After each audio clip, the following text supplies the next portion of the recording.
ক্লেশজনক কর্ম, যে শাস্ত্রীয় কর্ম ক্লেশজনক, একাদশী কষ্টকর নির্জলা, কিন্তু করলে পরে ভগবান খুশি হন, তাই একাদশী করবে, মনে থাকবে। তাই এটা হচ্ছে তপস্যা। নাম করলে সর্ব তপস্যা হয়ে যাবে। যে নাম করবে, এই নাম করলে তার সদাচার পালন হবে, বেদ অধ্যয়ন করা হবে, তপস্যা করা হবে। এটা ভাগবতের স্পষ্ট ঘোষণা। কপিল মাকে বললেন, মা তুমি থাকো, আমি চললাম। কপিল মুনি চলে গেলেন সাগর তীরে, সাগর সঙ্গমে কপিলের আশ্রম এখনো আছে, ওখানে কপিল মুনি চলে গেলেন। এদিকে মনু এবং শতরূপার কন্যা প্রসূতি, প্রসূতির মেয়ে আমরা দেখলাম, দিতি অদিতি সব দেখলাম। তো প্রসূতির স্বামী হচ্ছেন প্রজাপতি দক্ষ। দক্ষ এবং প্রসূতির এক কন্যার নাম সতী। সতীর স্বামী হচ্ছেন দেবাদিদেব মহাদেব। একদিন মস্ত বড় যজ্ঞ হচ্ছে, সেই যজ্ঞে বড় বড় সাধু সন্ত দেবতারা সবাই এসছেন, দক্ষ রাজা এসছেন। এসে দেখছেন মহাদেব বসে আছেন। দক্ষ রাজাকে দেখে সকলে উঠে দাঁড়ালেন, কিন্তু মহাদেব উঠে দাঁড়ালেন না। তাই দেখে দক্ষ রাজার রাগ হলো, তিনি অপমান করতে শুরু করলেন মহাদেবকে। দেখলে দেখলে আমাকে দেখে উঠে দাঁড়ালো না, এখন সম্মান বোধ নাই। কি করে সম্মান বোধ থাকবে? থাকে তো ভূত প্রেতদের সঙ্গে, ওদের আবার সম্মান বোধ আছে নাকি? দেখো দেখো, অসম্মান বোধ নাই। সবাই চুপ করে থাকলেন, কিন্তু শিবের অনুচর নন্দী তার খুব গায়ে লাগলো, আমার প্রভুকে এরকম অপমান। নন্দী উঠে দাঁড়িয়ে বললেন, দেখো দেখো। দক্ষকে বললেন, দেখো ছাগলের মতো মাথা আড়িয়ে কথা বলছে। তুমি ছাগলের মতো কথা বলো না, তোমার ছাগলের মুন্ডু হবে। আর এই যে বামুনগুলো দেখো, সব বড় শুনছে শিবনিন্দা, কেউ প্রতিবাদ করছে না। যারা শিবনিন্দা শুনছে তারা বিক্রি হবে, বামুনগুলো বিক্রি বামুন সব। ওইখানে ছিলেন ভৃগুমণি। ভৃগুমণির খুব গায়ে লেগেছে। ভৃগুমণির খুব গায়ে লেগেছে। ভৃগুমণি বলছেন, ও যারা উত্তর কথা বলছে না তারা বিক্রি হবে। আমিও বলছি, যারা শিবের পুজো করবে তারা গিয়ে যা খাবে, তারা পাষণ্ড হবে। তুমি আর কথা বলো না, তোমার ছাগলের মতো দাড়ি হবে, ছাগল দাড়ি হবে তোমার। ধুম ঝগড়া লেগে গেছে, পক্ষ প্রতিপক্ষ ধুম ঝগড়া চলছে। মহাদেব মনে মনে ভাবলেন, দেখলে আমি আসলাম একটু ভালো মন্দ খাবো, আমাকে তো কেউ নকুল দানার বেকা শশা ছাড়া কিছু দেয় না। দেখেছো না শিব পূজার সময়, শিবরাত্রির দিন দেখেছি যে শিবের 56 মুখ দিচ্ছে কেউ। নবদ্বীপে দেয় কোথাও? কি দেয়? শাকালু, কাঁচা বেল আর বেকা শশা। একটু ভালো শশা দিতে আমি দেখি নাই। যদি বা দেয়, ওটা পাশে তুলে আবার শাড়ির মধ্যে রেখে দেয় ভালো শশাটা। ভালো বেদানা আপেল শিবকে দিচ্ছে, আমি কিন্তু লক্ষ্য করে দেখেছি দেয় না। বেকা এবং বেঁকে গেছে সবচেয়ে কমা শশাগুলো শিবকে দেবে। কাঁচা বেল ঠকাস করে মাথার মধ্যে মারবে, ভাগ্যে মাথায় জটা ছিল, জটা না হলে যেত মাথা পেটে, ঠকাস করে জটার মধ্যে দিল কাঁচা বেল মেরে। ওই জন্য বলে শিবের মধ্যে জটা আছে নাকি হবে, টরে টরে সব চলে আসে। শিব মনে মনে ভাবছেন যে আমাদেরকে আর কেউ 56 বল দিব না, 64 বল দিব না, আমাকে তো ওষুধই দিব। তা ভাবছিলাম যে ভালো মন্দ খাবো, এই কি গন্ডগোল রে ভাই, আমি বাড়ি নেই। শিব অপমানিত হয়ে চলে এলেন। ওদিকে তো ধুমধুমাল লেগে গেছে, গন্ডগোল ধুমধুমাল লেগে গেছে, খুব গন্ডগোল চলছে। দক্ষের খুব অহংকার হয়ে গেল, শিবকে তাড়িয়ে দিয়েছি, আবার অপমান করব, শিক্ষা এমন দেব না। একটা অন্যায় আরেকটা অন্যায় করতে সাহায্য করে, আর একটা ভালো কাজ আরেকটা ভালো কাজ করতে সাহায্য করে। দক্ষ আরেকটা যজ্ঞ শুরু করলেন, মস্ত বড় যজ্ঞ, বৃহস্পতি যজ্ঞ। সেই যজ্ঞে সবাইকে ডাকলেন, শুধু শিবকে ডাকলেন না। এবার যজ্ঞের দিন যার যার দেবতারা সব যার যার বিমানে করে উড়ে উড়ে যাচ্ছেন কৈলাসের আশপাশ দিয়ে। মা বলছেন, চলো না যাই।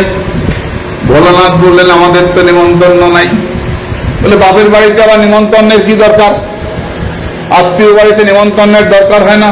ভোলানাথ বললেন, আত্মীয় বাড়িতে নিমন্ত্রণের দরকার হয় না, সত্যি কথা, কিন্তু অন্যের লোকে অপমান করলে এমন গায়ে লাগে না, নিজের লোক অপমান করলে খুব গায়ে লাগে। স্তম্ভাবিদস্ত ভোলানাথ পরাভব সদাস সদ্য মরণায় কল্পতে, মৃত্যু তুল্য হয়। আত্মীয় অপমান করলে মৃত্যু তুল্য হয়। মা কাঁদতে আরম্ভ করলে দশ মহাবিদ্যার প্রকাশ করলেন, যে দশ মহাবিদ্যা আমরা কামাখ্যায় দেখতে পাই। হ্যাঁ, এই কালী, তারা, ষোড়শী, ভুবনেশ্বরী, চিন্নহস্তা, বাবলা, ইত্যাদি, ধূমাবতী ইত্যাদি, এই যে দশ মহাবিদ্যা এই সময় প্রকাশ হলো। কামাখ্যায় আমরা নীলগিরি পর্বতে গেলে একসঙ্গে দশ মহাবিদ্যার দর্শন লাভ করি আমরা ওখানে। এবং নীলগিরি পর্বতে এখনো তো সাধন স্থল, বড় বড় মহাত্মার সাধন ক্ষেত্র তো ওটা নীলগিরি পর্বত। এখন ওখানে গেলে আপনি বিজয়কৃষ্ণ গোস্বামী প্রভুর ভজনস্থলী দেখতে পাবেন, স্বামী নিগমানন্দের ভজনস্থলী দেখতে পাবেন, এবং বহু বহু মুনি ঋষির ভজনস্থলী এখনো কামাখ্যাতে। খুব সুন্দর চমৎকার পরিবেশ। তবে ওখানকার সন্তরা রাত্রে বেরোতে একটু আপত্তি করেন। আমরা রাত্রে, আমি মাঝে মধ্যেই যাই, সুযোগ পেলে আমাকে ভালো লাগে যেতে। মানে কেন ভালো লাগে জানো? আমি অম্বুবাচীর সময়, অম্বুবাচী শেষ হয়ে গেল না, চলছে এখন? হ্যাঁ, আরম্ভ হয়নি। হ্যাঁ, এই অম্বুবাচীর সময় আমরা পুরো পরিবার আমি হাঁটতে হাঁটতে কামাখ্যায় গেছিলাম। গোয়াতে দেখেছি সব কামাখ্যা কামাখ্যা করছে, চল যাই। আমি এটা তখন ছোট, পারবি? চল উঠি, বৃষ্টি পড়ছে। আমরা সবাই হাঁটতে হাঁটতে চল দেখে যাই কামাখ্যায় কি এমন ব্যাপার। কামাখ্যায় গেলে একেবারে সাংঘাতিক কিছু হয়। তো বাস গাড়ি কিচ্ছু নাই, সব বন্ধ, পুলিশ বন্ধ করে দিয়েছে। চলো হেঁটে ওঠো কামাখ্যা। বিশ্বাস কর মা, আমি যেতে যেতে জয় কালী, জয় মা করতে করতে যাচ্ছি। কেন? যে ধামে যেতে হয় সেই ধামেশ্বর ধামেশ্বরীর জয় দিতে হয়। পুরীতে গেলে আমরা জগন্নাথের জয় দিই, আমরা বিমলার জয় দিই না? জয় মা বিমলা, জয় জগন্নাথ, জয় দিই। গয়াতে গেলে সেখানে বিষ্ণু বলভদ্রের জয় দিই। একে যে ধামে সেই জয়। নবদ্বীপে আসলে জয় মহাপ্রভু, জয় মা পড়ামা। পড়ামাকে মানে না নবদ্বীপে কে আছে? সবাই মানে জয় মা পড়ামা ধামেশ্বরী, আমরা জয় দিই। ওখানে গিয়ে আমি জয় মা করতে করতে গেছি, আর মা দক্ষিণা কালী বলতে বলতে গেছি। বিশ্বাস কর, আমি গিয়ে অবাক হয়ে গেছি। আমি যখন পৌঁছালাম, হাজার হাজার মানুষ, পুলিশ প্রচুর আছে, সুন্দর ব্যবস্থা, দান হচ্ছে বিভিন্ন। গিয়ে দেখি 10 জন 12 জন করে একটা কীর্তনের দল কীর্তন করছে, আর খোল করতাল বাজিয়ে তিলক মালা কীর্তন। আমি মনে মনে ভাবছি আমি কামাখ্যা এলাম না বৃন্দাবনে আসলাম রে, এত কীর্তন হচ্ছে এখানে। চতুর্দিকে ঘুরে ঘুরে মায়ের মন্দিরে দলে দলে মানুষ, আরে খোল করতাল বাজছে, ঢোল বাজছে, আর কীর্তন হচ্ছে, মানুষে মানুষ। আরে তাই ঘুরতে ঘুরতে ন্যাংটো সাধুরা এসছেন, তারাও এসছেন ছাই মাখা, ওদের আলাদা ব্যবস্থা করা আছে, পুলিশ ঘিরে রেখেছে, সব বড় বড় ডম্বুর বাজাচ্ছেন উপরে দেখা যাচ্ছে। আর এদিকে সব কীর্তনে কীর্তন কীর্তনে কীর্তন। যখন আমি যাওয়ার সময় জয় মা করতে করতে গেছি, আর আসবার সময় হরে কৃষ্ণ গাইতে গাইতে এসছি। মায়ের কাছ থেকে যাচ্ছি না, ভগবতীর কাছ থেকে, বৈষ্ণবীর কাছ থেকে যাচ্ছি, তো বৈষ্ণবীকে প্রণাম করে খুব আনন্দ চিত্তে আমরা হরিনাম করতে করতে হাতে তালে দিয়ে নাম কীর্তন করতে করতে নেমেছি বৈষ্ণবীর ক্ষেত্রে। হ্যাঁ, আমরা মনে করি কি জানি কি, না না, খুব সুন্দর, খুব ভালো। এবং ভারতবর্ষের প্রতিটা ধাম, প্রতিটা ক্ষেত্র অতি পবিত্র, অতি পবিত্র, অতি পবিত্র। আমি বৈষ্ণব এখানে কেন যাবো? যেতে হবে তো। কৃষ্ণ ভক্তি পেতে হলে কৃষ্ণ ভক্তির ভান্ডারী আমার মা যোগমায়া, মায়ের কাছে যাবো না তো কার কাছে যাবো? যোগমায়া চিৎ শক্তি, বিশুদ্ধ সত্য পরিণতি, সেই শক্তি লোকে দেখাইতে গোলকের প্রেমধন সেগুলো রতন প্রকট করিলা নিত্য লীলা হইতে। মায়ের কাছে যাবো না তো কার কাছে যাবো? মাই তো কৃপা করবে, তবে তো কৃষ্ণ ভক্তি হবে। মা যোগমায়ার চিৎ শক্তি, যোগেশ্বরী ভারতবর্ষের প্রতিটা ক্ষেত্র এই পরম পবিত্র ক্ষেত্র। তার জন্য দেখো, শিবের অপমান করলেন হরে কৃষ্ণ, তারপরে আবার যজ্ঞ শুরু করলেন। মা সেখানে উপস্থিত, গিয়ে লক্ষ রাজাকে জিজ্ঞাসা করলেন যে তোমার জামাইয়ের জায়গা কোনটা? সবাইকে নেমন্তন্ন করেছো, তোমার জামাইকে নেমন্তন্ন করো নাই কেন? সবাই এসছে, তোমার জামাইয়ের কোনো আসন নাই কেন? দক্ষ রাজা অপমান করলেন, তোর বর আবার আসনে বসে নাকি? বসে তো ছাইয়ের গাদায়, পরে তো হাড়ের মালা, কপালে তো আগুন জ্বলে। তোর বর আবার আসনে বসে নাকি চুকো লোকানে বধক্ষতে রুষা, মা ভীষণ দুষ্ট হয়ে মা বললেন, কর্ণ বিধায় নির্যাল জগকল্প ঈশে ধর্মা বিতর্য শ্রেণী নির্গুষ্যমানে ছিন্দাত প্রসজ্জর শ্রুতি মশতান প্রবিশ্চেত জিহ্বা মশুলপি তত বিসৃজেৎ ধর্ম। শোনো, ততক্ষণ তুমি নিজেকে সংযত রাখবে যতক্ষণ তোমার প্রভুর নিন্দা কেউ তোমার সামনে না করবে। যদি কেউ তোমার সামনে তোমার প্রভুর নিন্দা করে, তার জিভটা টেনে ছিঁড়ে দেবে। যে না পারো সেখান থেকে কানে হাত দিয়ে উঠে আসবে, তাও না পারো তাহলে সঙ্গে সঙ্গে দেহ ত্যাগ করবে। তিনটে নিয়ম বলে দিলেন। তুমি আমার বাবা, তোমার জীব আমি টেনে ছিঁড়তে পারবো না, আমি বিনা নিমন্ত্রণে এসছি, কানে হাত দিলেই কি না দিলেই কি, গেলেই কি না গেলেই কি, তোমার দেওয়াই দেহটা তনয়া, তনু থেকে জাত, তোমার দেওয়াই দেহটা আমি তোমার সামনে ত্যাগ করে দিলাম। মা শোনে বসলেন, মায়ের শরীর থেকে আগুন জ্বলে উঠল, মা দেহ ত্যাগ করলেন। মার দেহ পুড়ে ছাই হয়ে গেল এমন প্রমাণ নাই, যদি ছাই হয় এই প্রমাণ হয় তাহলে 51 পীঠের সৃষ্টি হয় না। দেহ যদি ছাই হয়ে গেল তাহলে বিষ্ণু চক্র দিয়ে কাটলেন কি, তাই না? যদিও বিষ্ণু চক্র দিয়ে কাটার ব্যাপারটা ভাগবতে নাই, অন্য পুরাণে বর্ণনা করেছেন। হয়তো অনেক পুরাণ এক একদিন এক এক দিকে এক একজন আলো ফেলেছেন।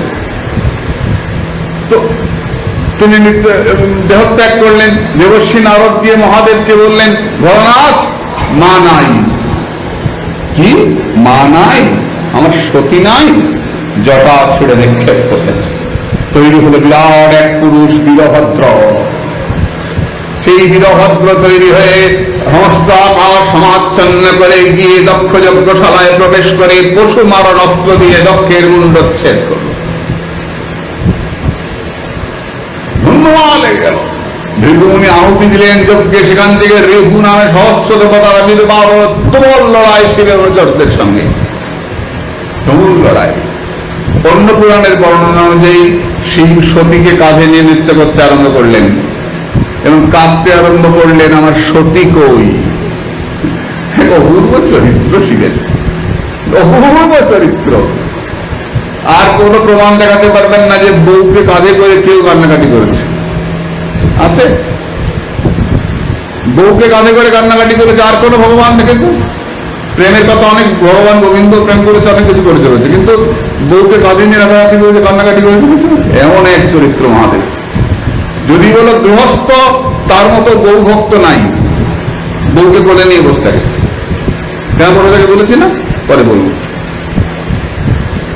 বউ কাঁধে নিয়ে নৃত্য করছেন, কাঁদছেন, আমার সতী কই, আমার দ্বার মানে স্ত্রী, কাঁদছেন। তার থেকে তৈরি হলো কি? কেদার তীর্থ, কেদারনাথ। কই দ্বার, আমার স্ত্রী কই, আমার সতী কই, নাচছেন, আমার সতী কই, আমার সতী কই। ওই কই দ্বার থেকে তৈরি হলো কেদারনাথ। কেদারনাথের মাটি খুব নরম। এই যে ভয়ঙ্কর প্রলয় হয়ে গেল ক বছর আগে, সব বাড়িঘর ভেঙে নিয়ে চলে গেল, এই কৈদার কেদার তীর্থ, নরম মাটি, ওখানে মাটি চট করে বাড়ি ভেঙে যায়, মাটি খুব নরম ওখানকার। শিবের চোখের জল থেকে কেদারনাথ সৃষ্টি, কৈদার। আর কি সৃষ্টি? রুদ্রাক্ষ। এই যে রুদ্রাক্ষ, এই রুদ্রাক্ষ শিবের চোখের জল থেকে সৃষ্টি। রুদ্র শিব, অক্ষ চোখ জল, এই শিবের চোখের জল থেকে রুদ্রাক্ষের সৃষ্টি। তাই রুদ্রাক্ষ আমাদের কাছে এত পবিত্র, তাই এত পবিত্র রুদ্রাক্ষ শিবের চোখের জল থেকে। মহাদেব, দেবাদিদেব মহাদেব। তো মহাদেব শিব সতীকে কাঁধে নিয়ে নাচছেন। ভগবান বিষ্ণু চক্র দিয়ে কাটতে গেলেন। কোন দিক থেকে কাটছেন? মাথার দিক থেকে না পায়ের দিক থেকে? পায়ের দিক থেকে কাটছেন। প্রথম চরণ পড়লো জলপেশ, তো জলপাইগুড়ির কাছে জলপেশ, হ্যাঁ, জঙ্গলে আমি গেছি ওখানে। মায়ের দক্ষিণ চরণ পড়লো, বাম চরণ কত পড়েছে না। আমাদের খুব কাছে মায়ের গলার নলি পড়েছে, কি নাম? নলহাটি, খুব কাছে নলহাটি স্টেশন, নলহাটেশ্বরী 51 ফিটের 1 ফিট, নলহাটি। এই অট্টহাস খুব কাছে 51 ফিটের 1 ফিট। আমরা কত পবিত্র জায়গায় বাস করি, একবার ভাব আমাদের মধ্যে কত শক্তি আমাদের ভেতরে, আর আমরা সেগুলো ছেড়ে দিয়ে আমরা মদমাতাল হয়ে পড়ে আছি। কত যা শক্তি আমাদের ভেতরে, কত দৈবী শক্তি আমাদের ভেতরে, কত আদর্শ আমাদের ভেতরে রয়েছে। এত কাছে কাছে আমাদের মহাতীর্থ সব রয়েছে, আমরা যাই না। আমরা এখানে উঠতে যাই, ওখানে ঘুরতে যা, ওখানে গিয়ে মামা বলে কাঁদ, দেখ সাধন হয় কিনা। ভগবান বিষ্ণু পেছন দিক থেকে কাটছেন, কেন? সামনের দিক থেকে কাটলে ত্রিশূলটা যদি আমার পেটে ঢুকিয়ে দেয়, বলা তো যায় না। যে বহু পাল্লা ত্রিশূলটা যদি আমার পেটে ঢুকিয়ে দেয়, তাহলে তো মুশকিল আছে। মহাদেব নৃত্য করছেন, ভগবান বিষ্ণু পেছন দিক থেকে কমাচ্ছেন। কেন ছড়ালেন? সারা ভারতবর্ষ জুড়ে একেবারে পাকিস্তান পর্যন্ত রয়েছে 51 ফিট। কেন রইল? ভগবান বিষ্ণু দেখলেন শক্তি না থাকলে ভক্তি থাকবে না। ভক্তিটাও একটা শক্তি, স্বরূপ শক্তি বলা হয়। ভক্তিটা একটা পাওয়ার, শক্তি। এই শক্তির অবশ্য প্রয়োজন। সারা ভারতবর্ষে যদি শক্তির উপাসনা না থাকে, তাহলে মন্দির থাকবে না, ভারতবর্ষ থাকবে না। তাই শক্তির উপাসনার অবশ্য প্রয়োজন আছে। আপনাদেরকে গতকাল বলেছিলাম যে বলি প্রথার প্রয়োজন আছে। কাদের জন্য? যারা দেশ রক্ষা করবে, তারা যুদ্ধ করবে, তাদের জন্য রজগুণ, বলি প্রথা বলি নাই, রজগুণের প্রয়োজন আছে বলেছিলাম। রজগুণের প্রয়োজন আছে। যারা চীন সীমান্তে দাঁড়িয়ে আছে বন্দুক হাতে, যদি আপনি গিয়ে তাদেরকে বলেন ভাই বন্দুক ফেলে দিয়ে নামের মালা কর, জয় নিতাই বল, খিচুড়ি আর লাবড়া বানা দেখি, খুব ভালো করে পনিরের তরকারি চীনাদেরকে খাওয়াবে চীনারা আপনাদের পনিরের তরকারি? বলে না, গোপীনাথ থেকে পনিরের তরকারি এসছে, ভালো ভালো রাখবো, খাবে চীনারা? খেয়েও গুলিটা আমাদের কি করে দেবে। তো ওখানে গিয়ে ওই পনিরের রসা চলবে না, ওখানে বন্দুকের জবাব বন্দুকেই দিতে হবে। যারা আমাদের দেশের ক্ষতি করছে, যারা দেশের খেয়ে দেশের সর্বনাশ করছে, দেশের খেয়ে দেশে উৎপাত করছে, তাদেরকে দমন আমাদের করতেই হবে। তার জন্য আমাদের শক্তির প্রয়োজন। ঘরে ঘরে শক্তি সাধনার প্রয়োজন। ভগবান কৃষ্ণ যেমন বাঁশিও বাজিয়েছিলেন, ভগবান কৃষ্ণ চক্র ধরেছিলেন। শিব যেমন বউগুলো নিয়ে বসে থাকেন, সেই শিব আবার ত্রিশূলকে চক্রের মতো ঘুরিয়ে জগৎকে রক্ষা করেন। কোথায় রক্ষা করেছিলেন? বৃন্দাবনে চাকলেশ্বর মহাদেব। যখন দেবরাজ ইন্দ্র বজ্রপাত করছিলেন ভারতবর্ষকে ধ্বংস করে দেওয়ার জন্য, বৃন্দাবনকে ধ্বংস করে দেওয়ার জন্য, তখন দেবাদিদেব মহাদেব হাতে করে চক্র নিয়ে চক্র ঘোরাচ্ছেন, ওই বজ্রকে আটকেছিলেন। তাই তার নাম চাকলেশ্বর মহাদেব, চক্রকে তৈরি দেখে বৃন্দাবন। এই মহাদেব ভগবানকে সাহায্য করবার জন্য ওই ত্রিশূলকে চক্রের মতো ঘুরিয়েছিলেন। তখন বউগুলি নিয়ে বসেন নাই, তখন গণেশকে নিয়ে, কার্তিককে নিয়ে আদর করেন নাই। যখন প্রয়োজন দেশ রক্ষার জন্য, সমাজ রক্ষার জন্য, উনি তো সন্তরে এগিয়ে আসবেন। এগিয়ে এসে মালা গলায় ঝুলিয়ে হাতে ত্রিশূল তুলে নেবেন জগৎকে রক্ষা করবার জন্য। এই আমাদের ভারতবর্ষ, এই আমাদের ভারতবর্ষ। তাই কি বলছেন? ওই ভগবান বিষ্ণু তিনি 51 ফিটের সৃষ্টি করলেন সর্বজগতে। কেন সৃষ্টি করলেন? এই সমস্ত ভারতবর্ষকে রক্ষা করবার জন্য 51 ফিটের সৃষ্টি হলো। এদিকে শিব খুব ক্ষুব্ধ হয়ে আছেন। সমস্ত ব্রহ্মাদি দেবতাগণ এলেন, ক্ষমা চাইলেন। ব্রহ্মা বললেন, ভোলানাথ তুমি তো মঙ্গল, তুমি তো মঙ্গল, শিব, তুমি থাকতে এত অমঙ্গল কেন? ভগবান বিষ্ণু আবির্ভূত হয়ে বললেন, ত্রয়ানাম এক ভাবানাম যোন অবশ্যতি বৈবিদাম সর্বভূতাত্মানং ব্রহ্মং স শান্তি পরিগচ্ছতি। ব্রহ্মা বিষ্ণু মহেশ্বর এই তিনজনকে যিনি এক দেখেন, তিনি জগতে শান্তি লাভ করেন। আমাদের মধ্যে যে মানসিক যে ভেদাভেদ রয়েছে না, যে আমি বৈষ্ণব, আমি ওখানে যাবো না, আমি বৈষ্ণব ওখানে প্রণাম করবো না, না কোনো ভেদাভেদ নাই। ত্রয়ানাম এক ভাবানাম, তিনজন ব্রহ্মা বিষ্ণু মহেশ্বর, তিনজন একই তত্ত্ব। এবং নাম অপরাধ প্রসঙ্গে বলা আছে, বিষ্ণু থেকে যিনি শিবকে আলাদা মনে করেন, বিষ্ণু এবং শিব প্রিয়তায় এক। এত বন্ধুত্ব, এত প্রিয়তা যে তারা এক। বিষ্ণু থেকে শিবকে যিনি স্বতন্ত্র মনে করেন তিনি নাম অপরাধী। খুব সাবধান, আমাদের বৈষ্ণবদের একটু সমস্যা আছে, এটা করবো না, ওখানে করবো না, না না, সর্বত্র ঈশ্বর আছো, অনলে অনিলে চিরনভ নীলে ভূধরে সলিলে গহনে, আছো বিটপি লতায় জলদের গায়ে ষষ্ঠী তারকায় তপনে। ভগবান সর্বত্র বিরাজিত, সর্বত্র তুমি তোমার গোবিন্দকে দর্শন করো। যখন ভগবান জগন্নাথ তার যখন জ্বর হয়, লীলা হয় না, জ্বর লীলা, স্নান যাত্রা করে এখন জ্বর হয়ে গেছে, তখন মহাপ্রভু আলালনাথে যেতেন, চৈতন্য মহাপ্রভু যেতেন না, চৈতন্য শিলা আছে ওখানে, আলালনাথ তো 4 হাত, নারায়ণ মূর্তি, ওখানে যেতেন কেন? তিনি তো ঐশ্বর্যের সেবক নন, তিনি তো মাধুর্যের পূজারী। মহাপ্রভু তো মাধুর্যের ভাবনায় থাকেন, ঐশ্বর্যে যেতেন কেন? বলি আলালনাথের মধ্যেই তিনি তার গোবিন্দকে দর্শন করতেন। যিনি সাধক, যিনি যেখানে যাবেন সেখানেই তার গোবিন্দকে দর্শন করবেন, এখানে কোনো ভেদ হয় না রে। যিনি দুর্গা তিনি কৃষ্ণ, যিনি কৃষ্ণ তিনি দুর্গা।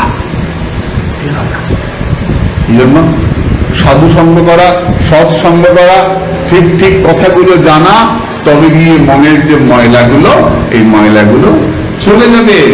অবশ্যই সেই প্রসঙ্গগুলো আমাদের জানতে হবে। বেশ, দক্ষ আবার জীবন ফিরে গেলেন, শিবকে অর্চনা করলেন, সতী দেহত্যাগ করেছিলেন, তিনি পরবর্তী জন্মে পার্বতী হয়ে আবার সেই মহাদেবকে লাভ করলেন। এবার তোমাদের কি বলবো, মনু এবং শতরূপার পুত্র উত্তানপাদ, প্রিয়ব্রত উত্তানপাদ। উত্তানপাদের কথা বলছেন। উত্তানপাদের 2 স্ত্রী সুনীতি এবং সুরুচি। সুনীতি, তার নীতিটা খুব ভালো, সবাইকে নিয়ে থাকেন। সুরুচি, খুব সেজে গুজে স্বামীর কাছে বড় থাকেন। 2 বউয়ের 2 ছেলে, ধ্রুব এবং কি নাম, উত্তম। উত্তম বাবার কোলে উঠে থেকে ধ্রুব উঠতে যাচ্ছে, তখন ছোট মা বললেন, এই যা, সামনের জন্মে বিষ্ণু তপস্যা করে আমার পেটে জন্মাবি, তারপর বাবার কোলে উঠবি। ধ্রুবের খুব গায়ে লাগলো, মাকে বলে বাড়ি ছেড়ে চলে যাচ্ছেন। অনেক রাত, প্রথম দরজা পার হচ্ছেন, প্রহরী এসে বলছে, ধ্রুব তুমি যেও না, মহারাজ তোমায় 10খানা গ্রাম দান করেছেন।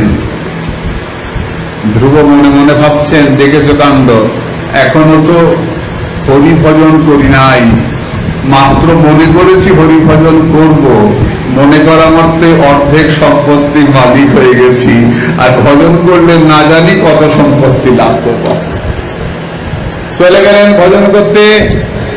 নারদের সঙ্গে দেখা। নারদ বললেন, তুমি ওইটুকু ছেলে, মা অপমান করেছে, তোমার আবার মান অপমান কি গো? তুমি জানো তপস্যা কত কষ্ট? আমরা বাচ্চাদের একাদশী করতে দিই না, না না, ওদের কষ্ট হবে, তোরা ভাত খা, তোরা ভাত খা, আমার টাকা দাও, কি মাছ কিনুক, এখানে আছে, আমার মাংস খাবো, বলে দিচ্ছ কেন? না, আত্মায় চাইছে তো, আত্মার যেমন লাগে, আত্মারে কষ্ট দিতে, আমার টাকা দাও, ডিম খাবো, আচ্ছা লয়ে যায়, আমার টাকা দাও, কি মদ খাবো, মদ খাবো কি, বন্ধু বান্ধবের পাল্লায় পুরো আমার তোলা টাকা শেষ হয়ে গেছে, শেষ হয়ে গেছে। বন্ধুরা যে খারাপ, বন্ধুরা খারাপ নয়, তুমি ছেলেটাকে না খেতে দিয়ে দিয়ে ছেলেটাকে তৈরি করছো খারাপ। তুমি যদি ছোট থেকে ওকে শেখাতে একাদশী করতে হয়, গলায় তুলসীর মালা করতে হয়, হিন্দুত্ব বজায় রাখতে হয়, তোমার ছেলে আজকে এরকম হতো না। আত্মায় চায় না, চায় আমাদের দেহটা, জিহ্বাটা। তুমি আত্মার নামে যা ইচ্ছা খাচ্ছ, আত্মায় চায় পরমাত্মার প্রসাদ, ভগবানের প্রসাদ। আত্মা ভগবানের প্রসাদ ছাড়া কিছু চায় না। তুমি আত্মার নামে যা ইচ্ছা খেয়ে যাচ্ছ, এখন আত্মায় মদ খাইতে চায়, থাক না, করো কেন? খবরদার না, হিন্দুত্ব বজায় রাখতে হয়, যদি মন্দির ঠিক রাখতে হয়, তাহলে সংস্কৃতিকে বাঁচিয়ে রাখতে হবে, বাচ্চাকে শেখাতে হবে তুমি তুলসীতে জল দেবে, তুমি সূর্যকে প্রণাম করবে, তুমি সকালে উঠে মা বাবাকে প্রণাম করবে, তাহলে আর সেই মা বাবাকে ছেড়ে বাচ্চা যাবে না। তুমি এটা করবে, তোমার বাচ্চাকে তুমি শিখাবে। আমরা বাচ্চাকে ছোটবেলা থেকে কিছু শেখাই না, আরেকটু বড় হোক, আরেকটু বড় হোক, তারপরে বাচ্চা বড় হলে যখন গুরুর পরে মহাগুরু পেয়ে যায়, তখন সেই বাচ্চা আর মা বাবা গুরুকে মানে না, তার মহাগুরুর কথায় চলে। এটা আমাদের সর্বনাশ, আমরা বাচ্চাকে নষ্ট করে দিচ্ছি, বাচ্চাকে সংস্কৃতি শেখাচ্ছি না। ভয়ঙ্কর একটা খারাপ অবস্থা এসে গেছে আমাদের মধ্যে, খুব সাবধান। তখন ধ্রুব বললেন যে তপস্যার তো কোনো বয়স নাই, হে দেবর্ষী নারদ, আপনি আমাকে দীক্ষা গ্রহণ দান করুন। তো নারদ দীক্ষা দিলেন, ওম নমো ভগবতে বাসুদেবায়। দীক্ষা দিয়ে নারদ চলে গেলেন উত্তানপাদের কাছে। গিয়ে দেখছেন উত্তানপাদ খুব চিন্তায় পড়ে গেছেন, ছেলেটা কি করছে, কোথায় আছে, কোথায় আছে। তো দেবর্ষী নারদ বলছেন, মা মা সূচ সতনয়ং দেব দত্তং সম্পদে তৎপ্রভাব অভিজ্ঞায় প্রাবৃন্তে যজ্ঞসৌ জগৎ। ও রাজা, তুমি কেন চিন্তা করছো? তুমি চিন্তা করবে না, আমি দেখে এলাম তোমার ধ্রুব তপস্যা করছে এবং সমস্ত দেবতারা তাকে ঘিরে দাঁড়িয়ে রক্ষা করছেন। দেবদূতং সম্পদে, তোমার ধ্রুব গোবিন্দ নাম উচ্চারণ করছে, আর স্বয়ং মহাদেব ত্রিশূল হাতে দাঁড়িয়ে থেকে তোমার ধ্রুবকে রক্ষা করছেন, যেন তোমার ধ্রুবকে কেউ আক্রমণ না করে, বন্য পশু বা কেউ আক্রমণ না করে। যে হরি ভজন করে সর্বদেবতা তাকে রক্ষা করেন। আরে এটা তো মানো, তবে তো ভজন করতে আসবে, তোমাকে তো মানতে হবে। না মানলে সংসারে গোলমাল হয়ে যাবে, তোমাকে মানতে হবে। কোন একটা জায়গা থেকে তোমাকে আরম্ভ করতে হবে, নাহলে সংসারে গোলমাল হয়ে যাবে। ভগবান তোমাকে রক্ষা করেন, ভগবান আছেন, তুমি তো এটা মানো। বলে না, আমাকে যুক্তি দিয়ে দেখাও, আমি প্রমাণ ছাড়া বুঝি না। দুর্লভ, সবসময় যুক্তি দিয়ে হয় না, যুক্তির প্রতিষ্ঠা নাই, তর্কে না প্রতিষ্ঠা, তর্কের প্রতিষ্ঠা নাই। তুমি তর্ক করে তুমি কখনো দাঁড়াতে পারবে না এক জায়গায়। তুমি যেমন বলো তো মা, গাছ আগে না বীজ আগে? বলো, বীজ আগে, বীজ আগে না গাছ আগে? বলো। ও বলছে বীজ আগে।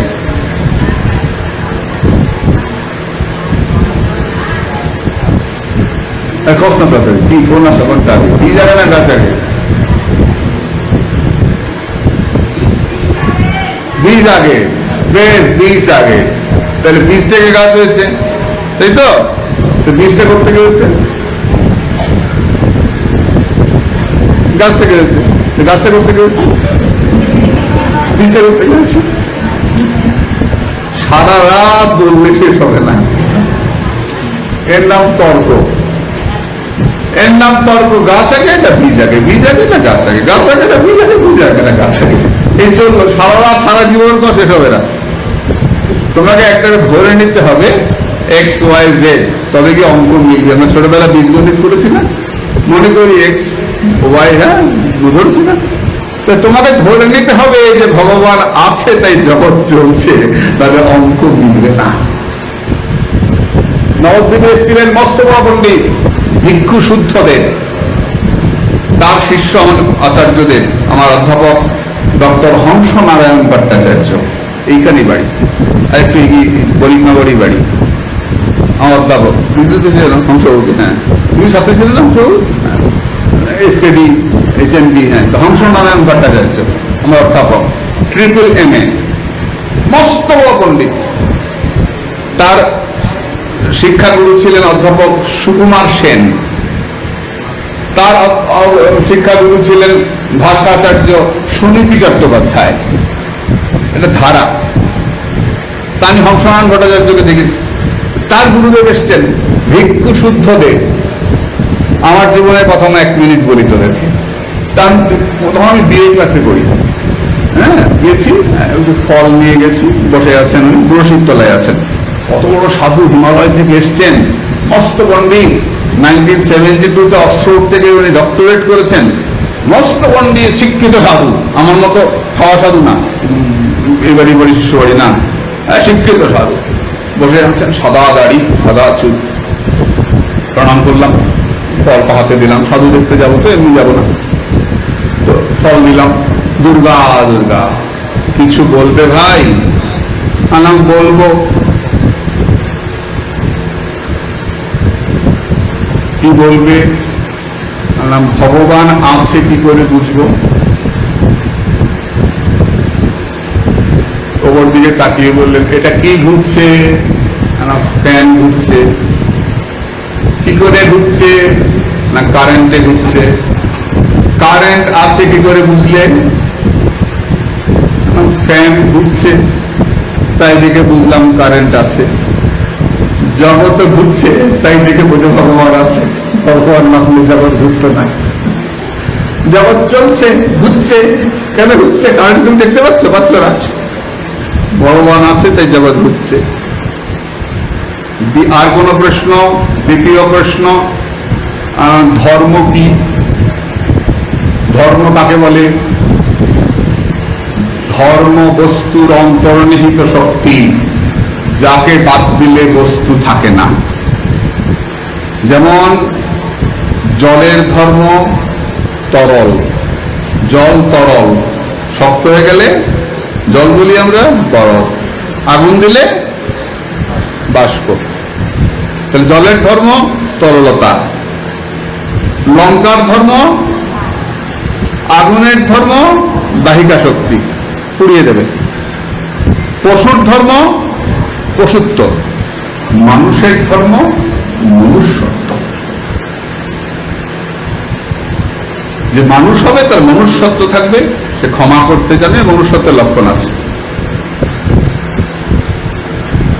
আর কোন প্রশ্ন? তখন তো কলেজে পড়ি, বিএ ক্লাসে পড়ি, দুষ্টামি বুদ্ধি মাথায় এখনো কম নাই। যাই হোক, আমার যে দাদু, তৃতীয় প্রশ্ন, আমি যে আপনি যে লোকের বাড়ি ঘুরে ঘুরে খান, আপনার লজ্জা করে না? দেশি কইয়া যা আছে বলে, আপনি যে লোকের বাড়ি ঘুরে ঘুরে খান, আপনার লজ্জা করে না? তুমি তো একটা খাবার দিতে পারো না, বুড়া তো, দাড়ি চুল, তুমি তো একটা খাবার দিতে পারো না। আমি কথাটা বলতে পারবো না। তুমি তো আমাকে নিমন্ত্রণ করে খাওয়াও নাই। তুমি একদিন নিমন্ত্রণ আমাকে করে কলাই ডালা আলু পোস্ত খাওয়াও, বলে দুগালে ঘটি, পাকা ঘটি, কলাই ডালা আলু পোস্ত। বাঙাল হলে বলতো শস্যের তরকারি খাওয়াও, শস্যের চচ্চড়ি, কলাই ডালা আলু পোস্ত খাওয়াও, তারপরে বলবো। আর কোনো প্রশ্ন হলে আর কোনো প্রশ্ন নাই, নমস্কার, আমি প্রণাম করে চলে এসেছিলাম। মস্ত বড় পণ্ডিত এসছিলেন, কি ভাষণ, কি কথা, দুবার দর্শন করেছিলাম, তারপরে দেহ রাখেন। আমি জিজ্ঞেস করেছিলাম, আপনার এত সবার প্রতি স্নেহ কেন? আপনি তো সর্বত্যাগী, সব কিছু ত্যাগ করে আপনি সাধু হয়েছেন, তো আপনার এত সবার শিষ্যদের প্রতি এত আঁকিয়ে কেমন আছে খবর? তখন তো চিঠি ছিল, ফোন ছিল না, চিঠি লিখে লিখে তুমি কেমন আছো ইত্যাদি ইত্যাদি, এত কেন খোঁজ নাও? আপনি তো সর্বত্যাগী। উত্তরে বলেছিলেন, আমি সর্বত্যাগী নই, আমি সর্বগ্রাসী। এটা তো বৈদান্তিক সন্ন্যাসী, এদের ভাবনাটা আলাদা। সর্বগ্রাসী মানে সবকিছু আমার মধ্যে, সোহম অহম ব্রহ্মা, অহম ব্রহ্মাস্মি, এই অহম ব্রহ্মা, এই ভাবনা বৈদান্তিক সন্ন্যাসী। ঠিক আছে, তো বলেছিলেন যে ভগবান আছে কি করে বুঝবো? যে জগৎটা চলছে তাই দেখে বুঝবো ভগবান আছে। ফ্যান চলছে বুঝবো কারেন্ট আছে, জগৎ চলছে বুঝবো ভগবান আছে। তোমাকে এক জায়গাতে ধরতে হবে, সবকিছু যুক্তি দিয়ে হবে না। গাছ আগে না বীজ আগে, ওই যুক্তি দিয়ে দাঁড়াবে না। তোমাকে ঈশ্বরকে ধরতে হবে, কারণ ঈশ্বরকে ধরলে তোমার জীবনে তুমি শান্তি পাবে। মানুষের জন্য তো অনেক কাঁদলে, ছেলের জন্য, মেয়ের জন্য, স্বামীর জন্য তো অনেক কাঁদলে, ভগবানের জন্য একটু কাঁদলে দেখো না, দেখো না কেঁদে এসে যদি কিছু আনন্দ হয় কিনা। উত্তমবাদ, তোমার ছেলে ভালো আছে। ধ্রুব 5 মাস তপস্যা করলেন, এক এক মাসে এক একটা ছাড়লেন। প্রথম খাওয়া ছাড়লেন, পাতা খেলেন, পাতা ছাড়লেন, জল খেলেন, জল ছাড়লেন, শ্বাস নিলেন, শ্বাস বন্ধ করে দিলেন। শ্বাস বন্ধ করে তপস্যা করতে আরম্ভ করলেন। মাত্র 5 মাস, ঠিক জীবনের রে, জীবনটা শেষ করে ফেললাম। 5 মাস তপস্যা করলেন, কঠোর তপস্যা। কঠোর তপস্যা। ভগবান বিষ্ণু এসে গেলেন সামনে, ধ্রুব তাকাচ্ছেন না, শঙ্খ স্পর্শ করলেন, তাকালেন ধ্রুব, কি চাও? হাত জোর করে বলছেন, ত্বং সাক্ষাৎ কারণাল লাভ বিশুদ্ধাব্ধি স্থিতশ্রমে সুখানি গস্পদায়ন্তে ব্রাহ্মণ্যপি। তোমাকে দর্শন করে যে আনন্দ হচ্ছে এর সঙ্গে কোটি ব্রহ্মানন্দের তুলনা হয় না। হে জগৎগুরু, হে গোবিন্দ, তুমি আমায় কৃপা করে তোমার চরণ দুখানা দান করো। তোমার যদি না পাই তাও আমার ক্ষতি নাই, তুমি এই কৃপা করো গোবিন্দ। তোমার শুদ্ধা ভক্তি যারা বহন করে বেড়াচ্ছেন সেই সাধু বৈষ্ণবের চরণ তলে বসে তুমি প্রাণ করে তোমার কথা শ্রবণ করতে পারি প্রভু। তোমাকে না পাই ক্ষতি নাই, তোমার কথা থেকে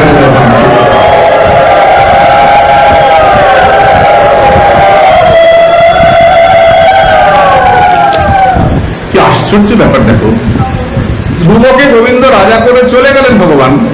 ধ্রুব ফিরে এসে তার ছোট মার ছোট ভাই তাকে যক্ষরা মেরে ফেলেছে। ধ্রুব যক্ষ বলে আক্রমণ করে দিলেন। এই কদিন আগে ভগবান দেখে এসছে, যুদ্ধ লেগে গেল, তো দুই পক্ষে অনেক মারা গেল। তখন ধ্রুবের ঠাকুর দাদা মনু এলেন। মনুর ছেলে উত্তানপাদ, উত্তানপাদের ছেলে ধ্রুব। মনু এলেন, মনু এসে বললেন, ধ্রুব নয়ন মার্গহি সাধু নাম ঋষি কেশানুবর্তী নাম যদাত্মানং পরাগৃহ্য পশুবদ্ভূত বৈষম। সাধু সামান্য কিছু নিয়ে ঝগড়া করবে, সামান্য কিছু নিয়ে অশান্তি করবে, এটা সাধুর পথ নয়। যারা ঋষিকেশকে বুকে নিয়ে, যারা ভগবানকে বুকে নিয়ে পথে নেমেছে, তারা সামান্য কিছুর জন্য ঝগড়া অশান্তি করবে, মারপিট করবে, এটা সাধুর পথ নয় ধ্রুব। নয়ন মার্গহি সাধু নাম, এটা সাধুর পথ নয় ধ্রুব। তুমি ভুল পথে যাচ্ছ, কিন্তু গোবিন্দ পাওয়ার জন্য পথে এসছো, সব ছেড়েছ, তাহলে আর কেন লড়াই ঝগড়া করা? বলে একটা কুকুর, এখানে বলছেন পশুবৎ ভূত সৈন্য, ভূত বৈষম, বৈষম। হ্যাঁ, একটা কুকুর একটা রুটির টুকরো নিয়ে কামড়া কামড়ি করে, একটা কাক উড়ে যায়, পেছনে 100টা কাক উড়ে যায়, টুকরো দিয়ে নেবে। সাধু কি কাক?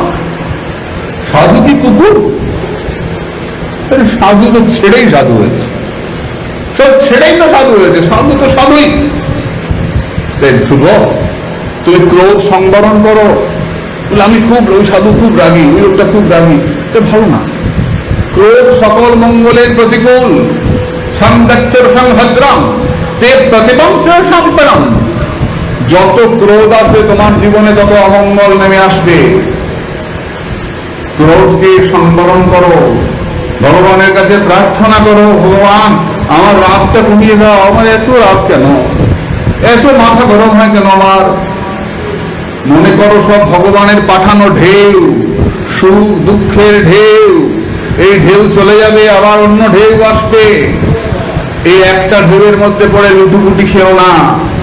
তাই ক্রোধকে সংবরণ করো, ক্রোধকে সংযত করো, এটা তোমাকে ভাবতে হবে।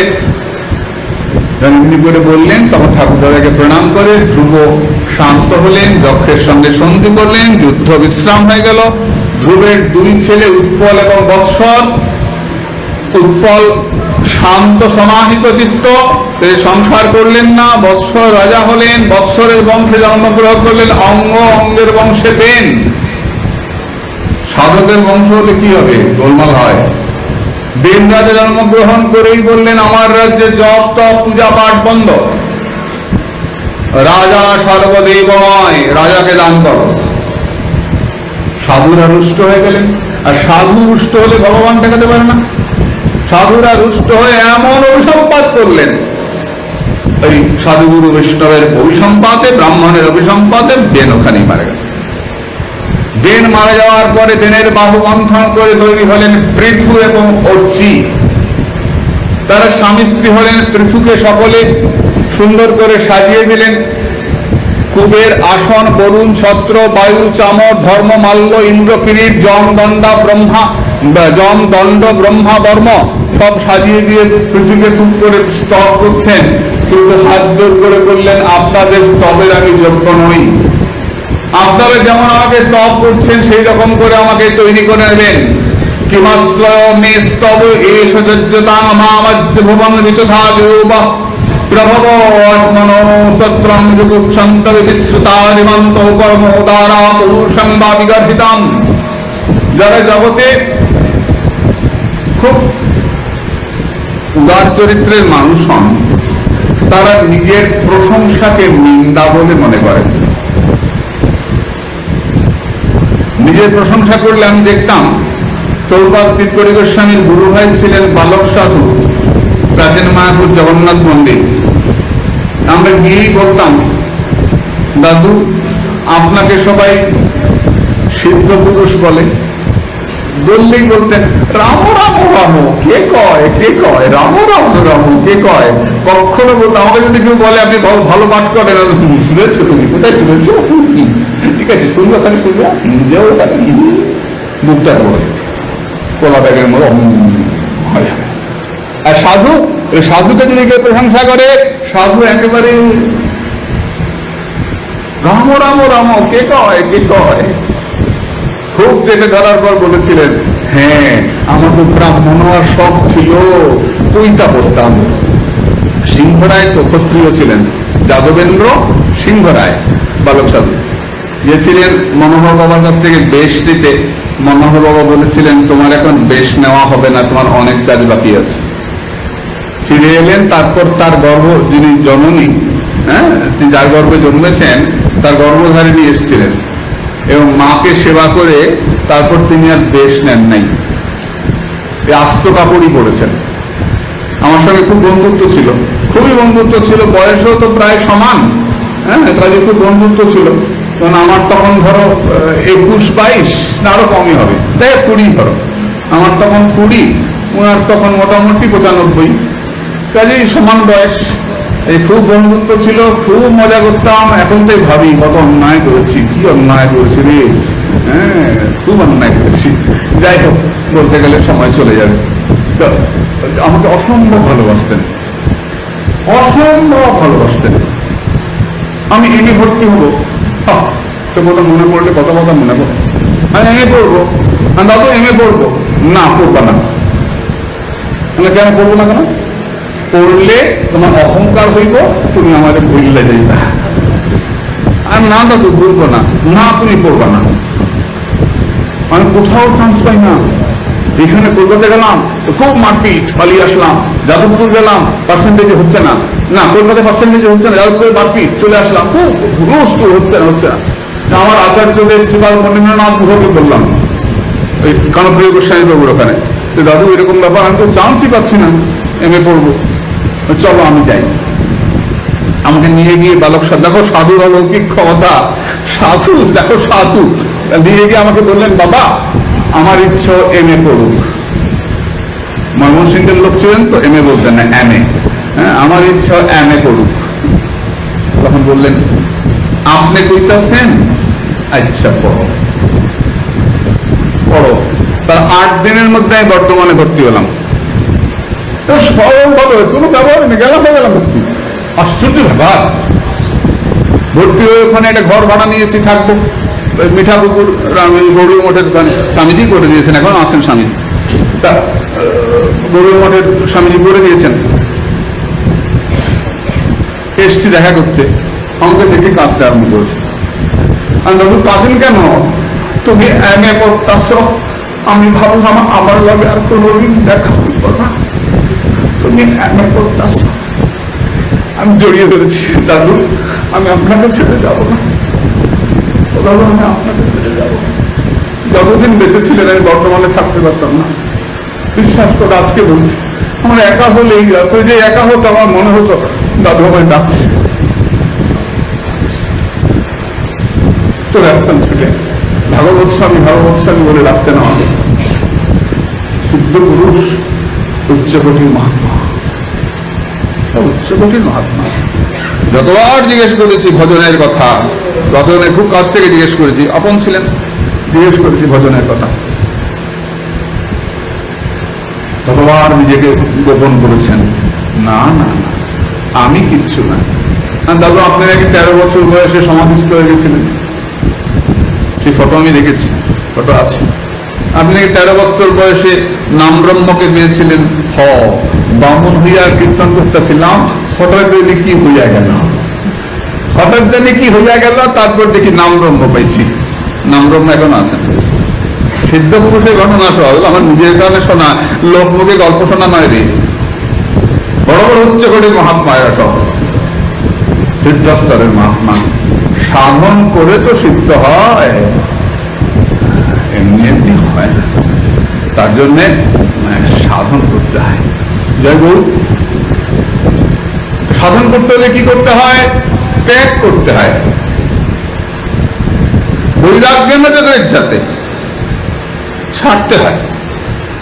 আরো জড়িয়ে ধরছি, তাতে আরো পতন হয়ে যাবে, সাধন হবে না। চট্টগ্রামে কৃষ্ণানন্দ মঠে ছিলেন পূজ্যপাদ নন্দকিশোর বাবা, যতবার জিজ্ঞেস করেছি দাদু, উনি বলতেন, আমি বলতাম আমি সুখদেব, উনি পরীক্ষিত, আমি খুব মজা করতেন, ওনার সঙ্গে খুব ভালো সম্পর্ক ছিল। যতবার জিজ্ঞেস করেছি দাদু ভজন কি করে হয়, উত্তর দিয়েছেন ধ্রুব মহারাজ, ধ্রুব মহারাজ, ধ্রুব মহারাজ। কিরকম বলে, ধ্রুব মহারাজ যেমন ছেড়ে দিয়েছিলেন পরপর, খাওয়া ছেড়েছিলেন, পাতা খেয়েছিলেন, পাতা ছেড়েছিলেন, জল খেয়েছিলেন, জল ছেড়েছিলেন, বাতাস নিয়েছিলেন, বাতাস বন্ধ করে দিয়েছিলেন, তবে গোবিন্দ এসেছিলেন। ওই ধ্রুব মহারাজ, ধ্রুব মহারাজ, অর্থাৎ ওই রকম করে একটার পরে ছাড়তে হবে, তবে তো সাধন হবে, তবে সাধন হবে, নাহলে হবে না। সাধু সেজেছি, সে আসতে তো পারাই যায়, সাধু সাধনে কতটা মাথা নাড়া করে ফেললাম, কি দাড়ি রেখে দিলাম, কি কিছু একটা অন্যরকম করে ফেললাম, সাধু হয়ে গেলাম, তো হয়ে ওটা ব্যাপার কিছু না। সাধু হওয়াটা খুব কষ্ট রে মা। এই সাধু ঘরে বসেই তৈরি হতে হয়, ছাড়া অভ্যাস করতে হয়। পৃথু মহারাজ সকলকে প্রণাম করে বললেন, আপনারা সকলকে আমাকে আশীর্বাদ করুন যেন আমি আপনাদের প্রশংসার উপযুক্ত হতে পারি। তিনি দাঁড়ালেন, সমস্ত প্রজারা এসে বলল, আমাদের জমিতে ফসল নাই, আপনি ব্যবস্থা করে দিন। পৃথু মহারাজ পৃথিবীকে মারবেন বলে তীর ধনুক তুললেন। পৃথিবী এসে বললেন, আমাকে মেরো না, আমার ওপরে যখন দুষ্টু রাজা আসে তখন আমি সব হরণ করি, ভালো রাজা আসলে সব ফেরত দেই, আমি গরু হয়ে দাঁড়াচ্ছি, তুমি আমাকে দহন করো। পৃথিবী আবার গাভী রূপা হয়ে দাঁড়াবেন। আবার পৃথু মহারাজ গাভীকে দহন করলেন, গো দহন করে সমস্ত সম্পদ আবার বেরিয়ে আসলো। আমরা আজকে আবার দেখলাম যে পৃথিবী গাভী রূপা, যে গো মাতাকে আদর করে সে পৃথিবীর সেবা করে, আর যে গো মাতাকে হত্যা করে সে পৃথিবীকে ধ্বংস করবার জন্য অগ্রসর হয়। এই গো মাতাকে রক্ষা করা আমাদের প্রত্যেক ভারতবাসীর অবশ্য কর্তব্য। গো আমাদের মাতা, মাকে আমাদের রক্ষা করতেই হবে। পৃথু যজ্ঞ করতে শুরু করলেন, মস্ত বড় যজ্ঞ, দেবরাজ ইন্দ্র যজ্ঞের সবকিছু চুরি করতে শুরু করেছেন, যে যদি পৃথু 100টা যজ্ঞ করে তাহলে তো ইন্দ্র হয়ে যাবে, অতএব গোলমাল পাকাও। তখন পৃথু ইন্দ্রকে মারার জন্য একটা যজ্ঞ শুরু করলেন। সাধুরা এসে বললেন, পৃথু এমনি করো না, কেউ তোমার ক্ষতি করে না, জগতে আমরা প্রত্যেকে নিজের জন্য আমরা নিজের কর্মফল নিজে ভোগ করি, কেউ কারোর জন্য কিছু করে না। তুমি এক কাজ করো, যজ্ঞ না করে তুমি সাধু সঙ্গ করো, এটা অনেক ভালো ফল হবে। বলতে বলতেই সাধুরা এসে উপস্থিত, সাধুরা 4 জন এসে উপস্থিত, সনন্দ, সনাতন, সনত কুমার। পৃথু তাদের চরণ ধুয়ে, তার চরণ ধোয়া জল মাথায় নিলেন। অগুণা অপিতে ধন্যা সাধব গৃহমেধিনঃ যদ্রিক গৃহাহারবজ্জম্বুতীর্ণ ভূমিশ্বরাবরা বেলায় প্রমাবৈতে পরিত্যক্ত কিল সম্পদ যদ গৃহাস্তিষ্ঠ পালীয় পাদতীর্থ বিবর্জিতা। যে বাড়িতে সাধু চরণ ধুলি পড়ে সে গৃহস্থ ধন্য, তার টাকা নাই কিন্তু সাধু আসেন, তার ঘর তীর্থ। আর যে বাড়িতে সাধুর চরণধুলি পড়ে না তার ঘর শেয়ালে গর্ত। তীর্থে গেলে কি পাওয়া যায়? ফল, মিষ্টি, ধূপকাঠি ইত্যাদি ইত্যাদি। গর্তে গেলে কি পাওয়া যায়? শিয়ালের গর্তে পচা হাড্ডি, মাংস পাওয়া যায় না, ছাগলের মাথা, হাঁসের মাথা। লক্ষ্য করে দেখবি যে যে বাড়িতে সাধু গুরু বৈষ্ণব আসেন সেই বাড়ির ফ্রিজটা খুলে দেখবি ভগবানের প্রসাদে ভর্তি, ফল, মিষ্টি, সন্দেশ, কত কিছু রাখা আছে। সাধুরা আসেন, দেওয়া হয়।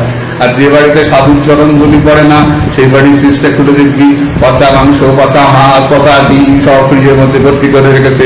একদিন কিনা 5 দিন খায়, 10 দিন ওই পচা মাংস খায়, পচা মাছ খায়, এই যে ঠান্ডা করে রাখে আর এগুলি বাড়ি বাইরে করে খায়।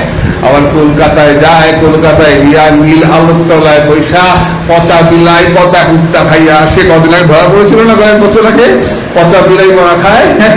বড় লোকরা সব যায় পচা বিলাই মরা খেতে, ওইখানে পয়সা দেয়া পচা বিলাই খাইয়া আসে, পচা কুত্তা, পচা মরা খেয়ে সব আসে।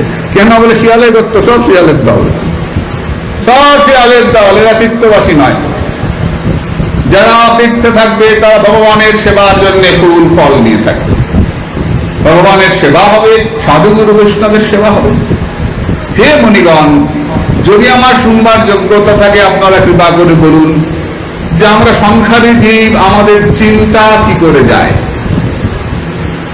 সবারই আমাদের চিন্তা, কোনো না কোনো চিন্তা আমাদের সবার আছে। চিন্তা কি করে যায়? তখন সনৎ কুমার বললেন, রতির দুরাপা বিঘ্নতি মস্থিতি কামং কষায়ং বলবন্তাত্মা শাস্ত্রে শিয়ানেব সুনিশ্চিত নৃণাং ক্ষেমস্ব সদ্রগ্ধি ঋষিষু হেতু অসঙ্গ আত্মবতরিক্ত আত্মনি দৃঢ়া রতি ব্রহ্মণে নির্গুণে চজা যার পাদ পঙ্কজ পলাশ বিলাস ভক্তা কর্মাশাং প্রকৃত মুদ্রকান্তি শান্তা তদ্বর্ণ রিক্ত মতয় জতয়োগি বুদ্ধ শ্রুত গণাস্ত মরণাং ভজ বাসুদেবং। ভগবানের প্রতি একনিষ্ঠ মতি, ভগবানের প্রতি একনিষ্ঠ মতি। তাহলে আমার নিষ্ঠা সম্বন্ধে কি বলেছি? নিষ্ঠা কাকে বলে ভুলে গেছো? বারে বারে স্নান করা, এর নাম নিষ্ঠা। কলতলা থেকে না বেরোনো, এর নাম নিষ্ঠা। হাত পা ধুতে ধুতে সাদা হয়ে যাওয়া, হাত পায়ে হাজা হয়ে গেছে মাসিমার, নিষ্ঠা। লবণ পর্যন্ত ধুয়ে নেন, লবণের মধ্যে জল ঢালেন, দিয়ে পরিষ্কার করেন, গঙ্গা দিয়ে ধুয়ে নেন লবণ, এর নাম নিষ্ঠা। তাই তো বলেছিলাম লোককে, বলে এর নাম নিষ্ঠা নয়, এর নাম সূচিবাই রোগ। খবরদার যে কাজে যাবি না। নিষ্ঠা শব্দের অর্থ গতি নিবৃত্তি। আমি গৌর গোবিন্দ চরণে এসেছি, আমি এখান থেকে নড়ব না, এর নাম নিষ্ঠা। আমি এখান থেকে নড়ব না, যা হবার হবে, এর নাম নিষ্ঠা। এটা হলে যত বাড়ে না তত মনের ময়লাটা কমে। তার প্রতি ভালোবাসা যত বাড়ে, সংসারের প্রতি ভালোবাসা। এর জাগতিক দৃষ্টান্ত দিয়েছি, তোমরা শুনেছ না? আগে সপ্তাহ পরপর সপ্তাহ, হ্যাঁ, জাগতিক দৃষ্টান্ত কি বলে? জগতে কোনো মেয়ের যখন বিয়ে হয়, বিয়ের পর যখন শ্বশুর বাড়ি যাচ্ছে, গাড়ি খেয়ে উঠবে, তখন কিরকম করে কাঁদে? জায়গাটি মনে আছে কিরকম করে কাঁদে? একবার মনে আছে কিরকম করে কাঁদছিলাম? মনে নাই? যদি কেউ না কাঁদে তো পাশন থেকে চিমটি দেয়, তাই কাঁদস না, মানুষে কি কয় তাহলে না করে কাঁদা, তুলতে গেলে পড়ে যায়, তুলতে গেলে পড়ে যায়, কিছুতেই গাড়িতে ওঠে না, তাই না? মনে পড়ে? আরে বলো না মনে পড়ে কিনা? বেশ, প্রথম মেয়েটা শ্বশুর বাড়িতে এলো, খালি কান্দে, খালি কান্দে, বাপের কথা মনে হয়, মায়ের কথা মনে হয়, দাদার কথা, ভাইয়ের কথা। হ্যাঁ, তারপর অষ্টমঙ্গলায় কোনো মতে কাটিয়ে ভুলবন্ধে এবার গেল এরা, দেখা টাকা করে কান্দতে কাঁদতে, যা দাদা যা, নিজের যায় না কিন্তু, দাদা যা, কোনদিন ভালো থেকো। মেয়েটাকে দিয়ে চলে এলো, আবার অষ্টমঙ্গলায় এলো, এসে গেট খুলে গেল। হ্যাঁ, আবার কদিন পরই মেয়ের মা ফোন করলেন, বেয়ান মশাই পাঠিয়ে দিন, বড় মনে করছে টিভির কথা, টিভি কি দেখি নাই। এবার টেপি চলে এলো, পরে আবার টেপি থেকে গেল, এসে খালি আসে যায় আর বাপের বাড়ির গল্প, আমার বাপের বাড়িতে তো, আমার বাপের বাড়ি কি বলো। প্রথম 1 বছর 2 বছর খুব চললো, তারপর এটা ট্যাটু হয়ে গেছে। এবার ট্যাটু যেই হয়েছে, উনি মা ফোন করে বলছে, কিরে টেপি কতদিন আসিস না? না মা, তোমার নাতিটা তো শরীর খারাপ, এখন যাওয়া যাবে না, পরে যাবো। তারপরে আস্তে আস্তে বাপের বাড়ি দেখো সম্পর্ক কমতে লাগলো, হবে কি না? কমতে কমতে কমতে কমতে কমতে কমতে তখন বাপের বাড়িটা আমার বাড়ি নয়। কোন বাড়িটা আমার বাড়ি? শ্বশুর বাড়িটা আমার বাড়ি। তখন বাপের বাড়ি গিয়ে বলে, মা আমার বাড়ি যেও, মা যেও, তোমার যাওয়াই খুব ভালো, না খুব ভালো, আমার শ্বশুর বাড়ির গল্প, শ্বশুর বাড়ির গল্প করতে করতে করতে বাবাও নাই, দাদাদের সংসার, যাওয়া হয় খুব কম, যাওয়া হয় না। আগে ছিল বাপের বাড়িটা আমার বাড়ি, তারপরে হলো শ্বশুর বাড়িটা আমার বাড়ি। তখন বাপের বাড়ি, ওই বাড়িতে ভালোবাসা বেড়েছে, এই বাড়ির ভালোবাসা কমেছে। যে তখন তো বৌদিটা কেমন করে, ব্যাস হয়ে গেল, কাটাকাটি হয়ে গেল। দেখো লক্ষ্য করে, বাপের বাড়িটা যখন পর হয়ে গেল, শ্বশুর বাড়িটা আপন হয়ে গেল। প্রথম বাপের বাড়ির থেকে টান বেশি। প্রথম আমার শ্রী গুরুদেব আমায় গোবিন্দের সঙ্গে সম্পর্ক করে দিলেন। হ্যাঁ, সম্পর্ক করে দিলেন তো বলছেন, একটা মা একটা মেয়েকে কত মারে, মারে না? চুলে ধরে মারে, কিলায়, ঘুষি দেয়, কত কিছু করে, মাথা ঠুকে দেয়, মর না তুই, শ্রীকৃষ্ণ কিছু কত মারে, কত মারে, বড় হয় না তোর, এই সেই কত বেলা করে করে করে করে করে মেয়েদের যেই 22 বছর 25 বছর হলো, 21 বছর হলো, ও মা একটা ছেলে এলো, নিয়ে চলে গেল, যা। এই যে মা 21 বছর ধরে পরিশ্রম করলো, কার জন্য পরিশ্রম করলো? ওকে ভালো পাত্রের হাতে তুলে দেওয়ার জন্য, তাই না? ভালো ছেলে একটা এলো, মা তুলে দিল, মেয়েটা চলে গেল। মা শাসন করে মেয়েকে তৈরি করলো কেন? ভালো জামাইয়ের হাতে দেবে বলে। তেমনি গুরুদেব আমাদেরকে পিটিয়ে মেরে মেরে তৈরি করেন কেন? লাথি মেরে শাসন করে তৈরি করেন কেন? আমার জগৎ স্বামী গৌর গোবিন্দ এলে তার হাতে তুলে দেওয়ার জন্য। নাও প্রভু, তোমার সেবক করে নাও, তোমার সেবিকা, ওই জগৎ স্বামীর হাতে তুলে দেওয়ার জন্য, ওই জগৎ স্বামীকে দেওয়ার জন্য আমার শ্রী গুরুদেব এত শাসন করে করে তৈরি করেন। যা নিতাই চরণে যাহা, গৌর চরণে যা। প্রথম প্রথম সংসারের প্রতি খুব টান থাকে, ওইদিকে টান কম থাকে, তারপর যে ওদিকে টান ভালো বেশি বেড়ে যায়, এদিকে টান, এটাই হয়। প্রথম সংসারের চিন্তা খুব আসে, তারপর শুধু গোবিন্দ চিন্তা, শুধু গোবিন্দ চিন্তা, শুধু গৌরবের চিন্তা, আমার নিতাই চরণের চিন্তা আসে, আর কোনো চিন্তা আসে না। এটাই জগতের নিয়ম। সাধন করতে করতে এই নৈষ্ঠিক, এটার নাম নিষ্ঠা। এই নিষ্ঠার সঙ্গে সঙ্গে সাধক অগ্রসর হন এবং বৈরাগ্য আসে। তুই বাসুদেবের ভজন করো, নিশ্চয়ই মঙ্গল হবে। ঋতু মহারাজ সাধুদের সম্মান করলেন। এবং বিরপ্রবর সংযজ্জাত্মানমাত্মনি ব্রহ্মভূত দৃঢ়ং কালে তত্তেজ সংকলীবরম। ভগবানকে চিন্তা করে করে, ভগবানকে স্মরণ করতে করতে ঋতু মহারাজ দেহত্যাগ করলেন। এই পৃথুরাজের পুত্র বিদিতাস্য, তিনি এক মস্ত বড় যজ্ঞ করে সবকিছু ব্যয় করে পুরুষোত্তমের ভগবান অর্চনা করে ভগবান লোক প্রাপ্ত হলেন।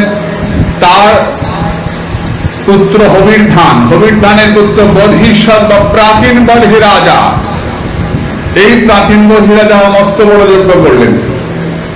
পরপর 100টা অশ্বকে বধ করলেন। যজ্ঞ প্রায় শেষ, 99টা অশ্ব বধ হয়ে গেছে। এমন সময়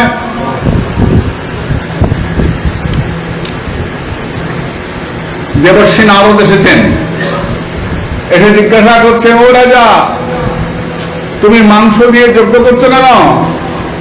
বলে স্বর্গে যাব। স্বর্গে গিয়ে কি করবে?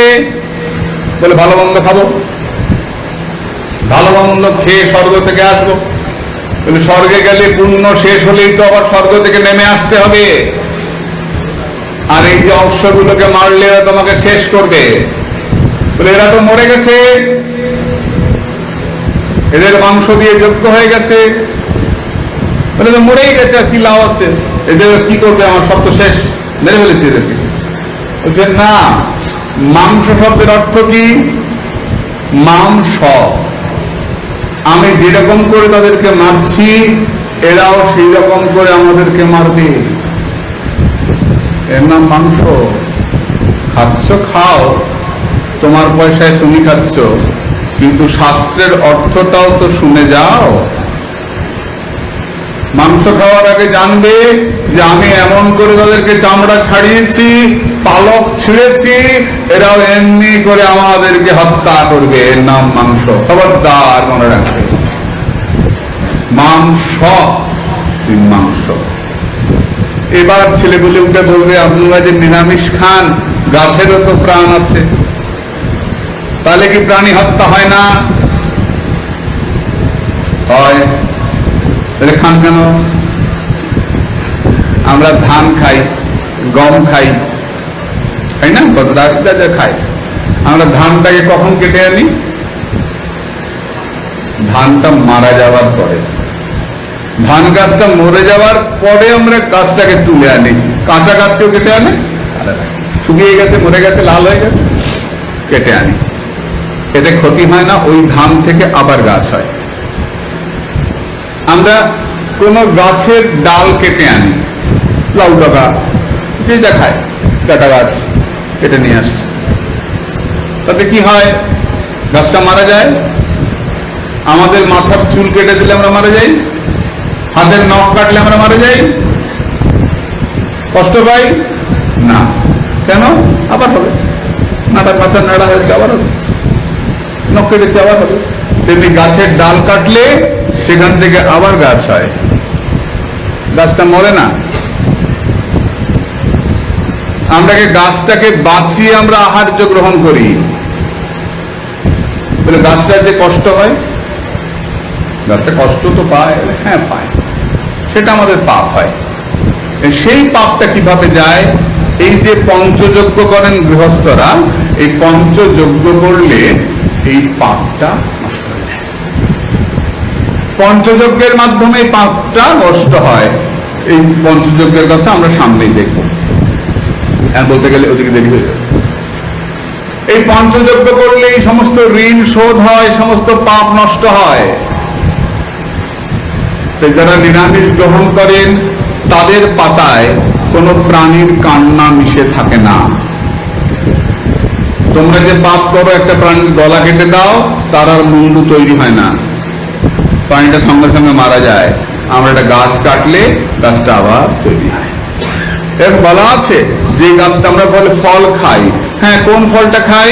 আম পেকে গেলে পারি, কলা পেকে গেলে, লিচু পেকে গেলে, ডাব পেকে, নারকেল হয়ে পেকে গেলে তারপর আমরা পারি।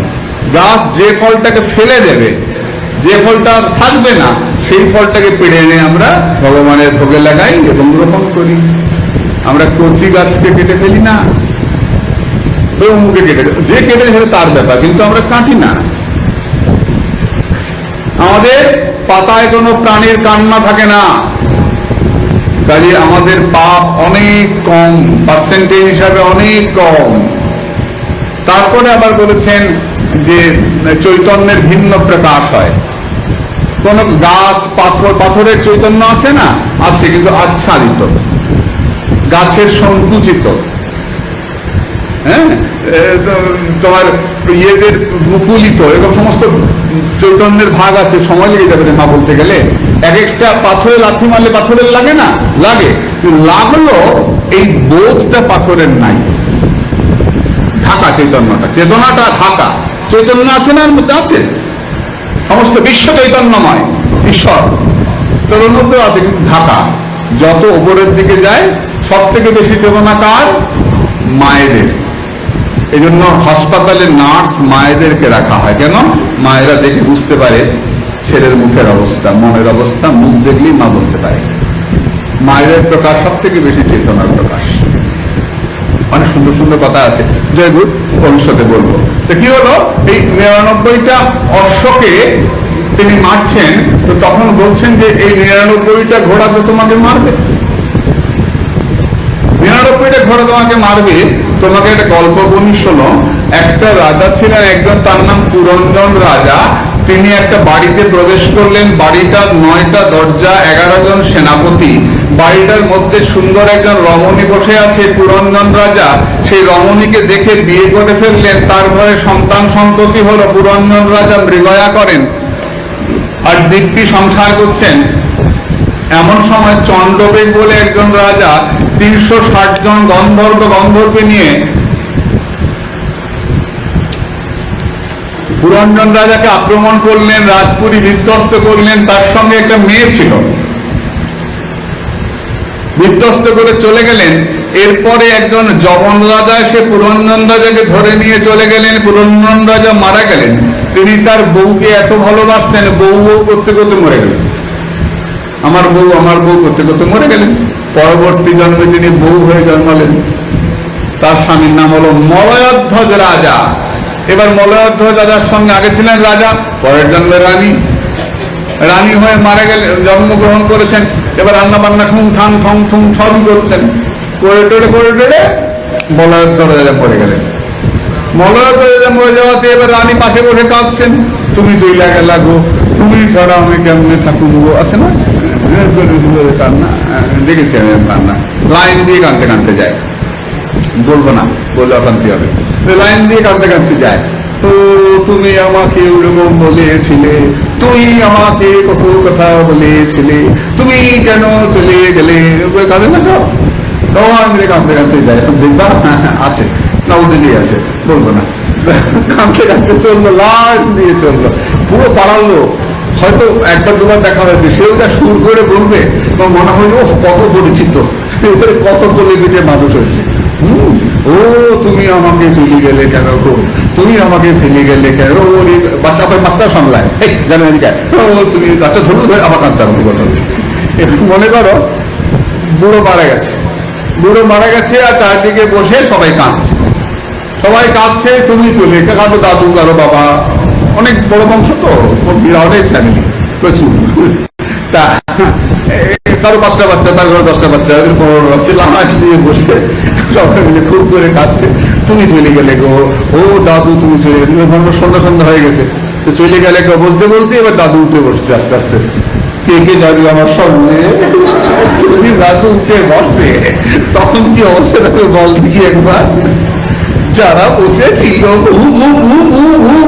তার বেরোবে না, করতে করতে সব দৌড়বে কিনা, সত্যি কথা বল, দৌড়বে কিনা সব, রে বাবা রে, দেখবি কি হয়। অনেক সময় দেখবি চিতায় তুললে পরে ওই যখন আগুন লাগে না, শিরাগুলো সংকুচিত হয়, তো অনেক সময় বডি উঠে বসে হাতটা উঠে গেল, তা হাত উঠলে তবু বলে আশীর্বাদ করছে, আমাদের আশীর্বাদ করছে। আর পা উঠলে হয়তো বললো লাফতে দেখাচ্ছে, যাওয়ার সময় লাফতে নিয়ে গেল পুরো, কি করবে ঠিক নাই। আর যদি শিরার ওই আগুনের টানে উঠে বসে বডিটা, জ্বলন্ত বডি, তাহলে তো হয়েছে। একমাত্র ডোম থাকতে পারে লাঠি দিয়ে মারার জন্য, আর সব পালা। এর নাম সংসার, এটার নামই সংসার। আমরা পূর্বজন্মের যারা আমাদের পূর্বপুরুষ খুব বেশি মনে রাখি না। এই যে পুরঞ্জন রাজা, তিনি স্বামীর জন্য কাঁদছেন, পরের জন্য রানী হয়েছেন, মলয়ধ্বজ রাজার জন্য কাঁদছেন। এই সময় এক ব্রাহ্মণ এলেন। ব্রাহ্মণ এসে বললেন যে তুমি আমার সঙ্গে ছিলে, তোমার মনে আছে, চলো যাই। মা ওই রানী ব্রাহ্মণের সঙ্গে উঠে চলে গেলেন। প্রাচীন বধি বলছেন, বুঝতেই পারলাম না আপনি কি গল্প বললেন, এটা আধুনিক সিরিয়ালের মতো ব্যাপার। কে কার স্বামী, কে কার বউ, কোন নায়িকার কয়টা বর, বোঝা বড় মুশকিল। তা আপনি তো আধুনিক সিরিয়ালের কথা বলছেন, মেগা সিরিয়াল। বলছেন না, আমি কি বলছি, আমি বলছি আত্মার কথা। এই পুরঞ্জন রাজাকে এ হচ্ছে আত্মা। এই যখন এই জগতে এলো, এটা হচ্ছে সংসার। এই জগতে এসে বাড়িতে ঢুকলো, বাড়িটা কি, দেহ। বাড়ির ভেতরে সুন্দরী, কথা বলে না, যাও।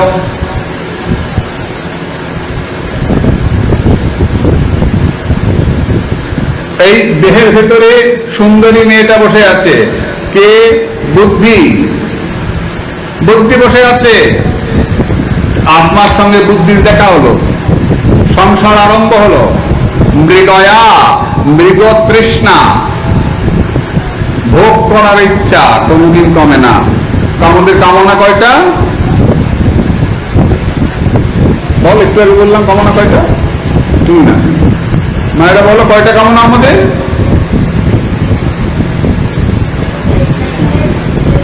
এই তো আমার ভালো ছাত্রী। হ্যাঁ, আমাদের মাথায় যতগুলো চুল ততগুলো কামনা। মনে থাকবে, যতগুলো চুল মাথায় ততগুলো কামনা। তাই সাধুরা সব লড়াই করে করে যা তারা বই এখন কামনা। তো একটা কামনা থাকে না রে, মোবাইল, বড় মোবাইলে একটা পেটিয়ে যায় যত ইচ্ছা। পেছনে কিছু আছে তো, আমাদের মোবাইলটা আছে। যাই হোক, তা কামনা আমাদের যতগুলো মাথার চুল ততগুলো কামনা আমাদের মাথার মধ্যে ঘুরে বেড়াচ্ছে। এই কামনাগুলোকে তাড়ানো খুব মুশকিল। এই হৃদয় মানে মৃগ তৃষ্ণা, এই ভোগ করবার ইচ্ছা, ওই এলো চন্ডবেগ, মহাকাল। বয়স বাড়ছে, বয়স বাড়ছে। কারণ পেছন দিকে ফিরে তাকাই, দেখি যা করে এসছি সবই ছাই। কালকে বলছিলাম না, পাণ্ডবেরা যাচ্ছেন মহাপ্রস্থানে, পেছনে সব ছাই। কেন রে? তাকিয়ে দেখবেন বাবা পেছন দিকে তাকিয়ে, যে এত বছর কি করলাম, বেকার বেকার। এর বাচ্চারা, এরা এখন মনে করছে খুব আনন্দে আছে। এদের যখন আমাদের মতো বয়স হবে, এরা পেছন দিকে তাকাবে। যদি ভজন থাকে তাহলে বেরিয়ে গেল, আর যদি ভজন না থাকে পেছন দিকে তাকে আমার মতো অবস্থা হবে, ছাই সব। কি করলাম, বেকার। হরি হরি বিফলে জন্ম গাহিনু, মনুষ্য জন্ম পাইয়া রাধা কৃষ্ণ না বুঝিয়া, জানিয়া শুনিয়া বিষ খাইনু। আর তো সময় নাই, এবার তো বার্ধক্য এসে যাচ্ছে, এবার তো চলে যেতে হবে। হায় হায় নিতাই, উপায় কি বলো নিতাই? এখন আমাদের উপায় কি? পেছনে সব ছাই, যা করে এসছি সব ছাই। মহাকাল আমাদের সব টেনে নিয়ে যাচ্ছে। 360 দিনে বছর, 360 জন গন্ধর্ব গন্ধর্বী, এক কন্যা জরা, শরীর কুচকে যাচ্ছে, মাংস ঝুলে যাচ্ছে, বার্ধক্য ঠেকাতে পারছি না, বুড়ো হয়ে যাচ্ছি। তবু কামনা কি কমছে? মরতে চাই, কেউ মরতে চাই আমরা। হাত তোলো দেখি, কেউ মরতে চাও? তুমি মরতে চাও? পরে দেখা যাবে আমার সঙ্গে। একজন মা বলছে মরতে চায়, হাত তুলেছে। ওটা দেখা করলো আমার সঙ্গে। বালুরঘাটে আমি গেছি, খুব বড় সভা, তো ওখানে বসে আছি। এক মা এসছেন, অনেক বয়স, এসে আমাকে বলছেন, আমি আর বাঁচতে পারবো, আমাকে তুলে নাও, আমাকে তুলে নাও। ওনাকে তুলে নিতে হবে আমাকে, উনি মরে যাবেন। আমি আর বাঁচতে চাই না, আমাকে তুলে। তো নাতি নাতিরা সব দাঁড়িয়ে আছে, আমি চেয়ারে বসায়। তো আমি, ঠাকুমা কি হয়েছে মা, তুমি চলে যাবা? হ্যাঁ বাবা, আর পারিচ্ছি না। বালুরঘাটের ভাষা তো, দিনাজপুরের ভাষা, আর পারিচ্ছি না, আর পারিচ্ছি না। আমি আচমকা চেয়ার থেকে উঠে বুড়ির গলা টিপে ধরেছি, নেই ঢোকার। মরতেই চায়, আর পারিচ্ছি না। আমি যেই গলা টিপে ধরেছি, উনি বলে আর পারিচ্ছি না, আর পারিচ্ছি না। দেখি মরতে চায় না, ওই খুন খুনে বুড়ি আর মরতে চায় না। তখন তো একবারও বলছে না, যা পারিচ্ছি না, একবারও বলছে না। আমাকে ওলা টিপে ধরে মেরেই ফেলতে, আমাকে তুলে নাও, আমাকে তুলে নাও। সকালের ডোক না, কেউ তুলে নেবো। আমাকে এসছে বলতে, টিপে ধরেছি গলা, মেরেই ফেললাম। তখন থেকে একবার বলে না, পারিচ্ছি না। পারিচ্ছি, পারিচ্ছি, আরো বাঁচিচ্ছি। আমার নরসিংহ কলকাতা কোথায়, রাতে দেবো খয়নিটা কোথায়, তাই না? এর নাম সংসার, বিরাট সংসার। প্রতিটা ঘরে আমি একই অবস্থা, এর নাম সংসার। যা ফেলে আসছি সব ছাই, যত বছর পার হচ্ছে সব ছাই। সামনে যেটুকু সময় আছে, এটুকু সময় যদি কাজে লাগাতে না পারি, তাহলে যে আমাকে কোথায় যাব? পরের জন্য কুকুর হবো না কি খবর জানি না। তাই তখন প্রাচীন বৈরী রাজা চরণে পড়লেন, তীব্র ভজন করলেন এবং ভগবত পাদপদ্ম লাভ করলেন।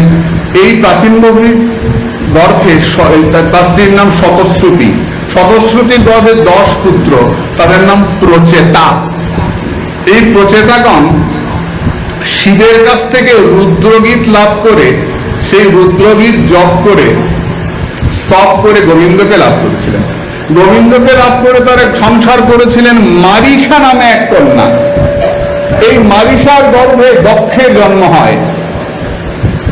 দক্ষের জন্ম হয়, দক্ষকে সমস্ত কিছু সমর্পণ করে দিয়ে এই প্রচেতাগণ তারা সমুদ্র তীরে গেলেন এবং সেইখানে দেবর্ষী নারদের সঙ্গে দেখা।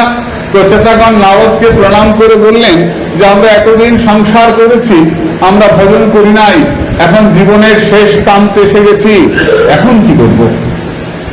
দেবর্ষী নারদ বললেন, তদ জন্ম তানি কর্মাণি তদ আয়ুস্তন মনোবচঃ নৃণাং জনহে বিস্তত্মা সেব্যতে হরিশ্বরঃ কিং জন্মভিস্তিভির দেহ শুক্র সাবিত্র যজ্ঞিকৈ কর্মভির্বাত্রৈ প্রত্যৈ পুংসোপি বিবুধায়ুষা শ্রুতেন তপসা পাকিং বচভিশ্চিত্র মৃত্যুভিঃ বুদ্ধা পাকিং নিপুণয়া বলেনেন্দ্রিয় রাধসা কিংবা যোগেন সাংখ্যেন ন্যাসো শ্রদ্ধায়োপি কিংবা শ্রেয়োভিজন্যশ্চ ন যত্র আত্মদ আত্মপ্রদো হরি শ্রেয়সামপি সর্বেষাং ইয়ঃ বুদ্ধিরর্থত সর্বেষামপি ভূতানাং হরির আত্মা আত্মদ প্রিয়।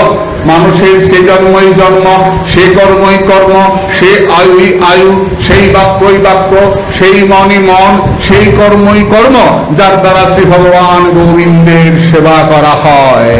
কৃষ্ণ কথাই কথা, আর সব বৃথা ব্যথা। তোমরা কি করবে? দয়া সর্বভূতেষু সন্তুষ্টা যেন কেন বা সর্বেন্দ্রিয়োপশান্তা চ তুষ্যত্তাসু জনার্দন। তোমরা সবাইকে দয়া করবে, সর্বভূতেষু সন্তুষ্ট থাকবে, সংযত চিত্ত থাকবে, দয়া করবে। আমাদের হিন্দু ধর্ম দয়ার কথা বলে। আমাদের হিন্দু ধর্ম বলে পাপকে তাড়াও, পাপীকে মেরো না। না, আমাদের হিন্দু ধর্ম মানুষকে শোধন করার কথা বলে, মানুষকে হত্যা করার কথা বলে না। আজকে দেখছো সারা ভারতবর্ষ জুড়ে কি হত্যা লীলা চলছে, কিভাবে হিন্দুদের সর্বস্ব লুট করা হচ্ছে। আমরা তবু এখন চুপ করে আছি। আমাদের হিন্দু ধর্ম পবিত্রতার কথা বলে, ক্ষমা করার কথা বলে, আবার অন্যায়ের প্রতিবাদ করার কথাও বলে। এটাও সত্যি কথা। বলে শুধু ক্ষমা করে লাবড়া তরকারি খেয়ে গিয়ে, খিচুড়ি খেয়ে গিয়ে বিদ্যালয়ে ঘুমিয়ে পড়ো দরজা দিয়ে, তাও বলে না। অন্যায়ের প্রতিবাদ করতেও বলে। ভগবান কৃষ্ণ অন্যায়ের প্রতিবাদ করেছে। সন্তুষ্ট থাকবে, আরো চাই আরো চাই আরো চাই করবে না। সকলকে দয়া করবে, সন্তুষ্ট থাকবে, ইন্দ্রিয়কে সংযত রাখবে। যা ইচ্ছা খাবো, যেমন ইচ্ছা চলবো না। ইচ্ছা হতেই পারে, ইচ্ছা হলে খাবো, যা খেলে আমার ক্ষতি হবে খাবো, এটা ভাবতে হবে। এমনি করে মনকে শান্ত করতে হবে। এই বলে নারদ চলে গেলেন, ব্রহ্মলোকে চলে গেলেন এবং প্রচেতাগণ ভগবৎ পাদপদ্ম লাভ করলেন। মৈত্রেয় মুনি বললেন, হে বিদুর, তোমাকে যে তুমি যে শুনতে চেয়েছিলে, তোমাকে সংক্ষেপে আমি কথা বর্ণনা করলাম। এখন মনুর আরেক ছেলে প্রিয়ব্রত। প্রিয়ব্রত বলছেন যে আমি বিয়ে করবো না, আমি সংসার করবো না, সংসারে আটকাবো না। তখন মুনি ঋষিগণ এলেন, প্রিয়ব্রতের সমস্ত আদি মুনিগণ সব এলেন, ব্রহ্মা এলেন, এসে বললেন, প্রিয়ব্রত সংসার করো। দেখো, বনে গেলেও ভজন হয় না যদি মন স্থির না হয়। তুমি সন্ন্যাস নিলে, সন্ন্যাস নিয়ে মনে হলো ওই মশারিটা ডাঙাবার জন্য এটা বউ থাকলে ভালো হতো, কেন বউ নাই আমার, এটা ভালো না, ভালো না। তুমি দুর্গের মধ্যে থেকে শত্রুদের সঙ্গে যুদ্ধ করো, এটা অনেক আরাম। মাঠে নেমে যুদ্ধ করা অনেক কষ্ট। একবার যদি সব ছেড়ে চলে যাওয়া যায়, আবার ফিরে আসা যায় না, সেটা খুব নিন্দার। বরং সংসারে থেকে মনকে স্থির করে তারপর সব ছেড়ে যেও, সেটা প্রশংসা। সংসার করেছে, এবার ভোজন করতে চলে এসছে। কিন্তু প্রথমেই সব ছেড়ে ছুড়ে চলে গেল, তারপর মনে হলো না সংসার করাটাই ভালো, আবার সংসারে ফিরে চলে আসলো। এটা ভালো না। তাই মনের স্থিরতাটাই সব থেকে বেশি আমাদের দরকার। মন স্থির হলো কিনা। হরে কৃষ্ণ, জয় গুরু। মনের স্থিরতাটাই সব থেকে বেশি প্রয়োজন। মন কি করে স্থির হয়? যত চেষ্টা জানবিস, যত চেষ্টা, সবকিছু মনের উপরে পরীক্ষা। বলে মন আমার ঠিকই আছে, না না আমার মন ঠিক আছে, বাজে কথা, একদম বাজে কথা। মন ঠিক আছে না, বাজে কথা। মন যে কোনো মুহূর্তে স্লিপ করবে, যে কোনো মুহূর্তে পিছলাবে। মনের এমন একটা গতি, মনকে বিশ্বাস করতে নাই। আমরা পরবর্তীতে দেখবো এটা। প্রিয়ব্রত তুমি সংসার করো। প্রিয়ব্রত বিয়ে করলেন বহিষ্মতিকে, সেখানে বিয়ে করে তার ঘরে 10 ছেলে 1 মেয়ে, ঊর্ধ্বশ্বতী। 10 ছেলের মধ্যে 3 ছেলে পরমহংস হয়ে গেলেন। পরমহংস মানে সন্ন্যাসী, কাছাকাছি হলো। পরমহংস বলা হয় রাজহাঁস। কি করে? দুধে জলে মিশিয়ে দিলে জলটা বাদ দিয়ে দুধটা খেতে পারে। তেমনি পরমহংস তাদেরকেই বলা হয় যারা অসার সংসারকে বাদ দিয়ে গোবিন্দচরণকে সার করতে পারে। আর এই আমাদের বাবাটা বললো সন্ন্যাসী। সন্ন্যাসীটা ঠিক আছে, সম্যক নাশ হয়েছে, যার সম্যক ন্যাস হয়েছে, সব ছেড়ে দিয়ে চলে এসছে, তাকে বলছেন সন্ন্যাসী। সাধু কাকে বলে? সারা সার বিবেক চতুর ইতি সাধু। কোনটা সার কোনটা অসার এটা বুঝে অসারকে বাদ দিয়ে গৌর গোপীনাথের চরণ যে সার করেছে সে সাধু।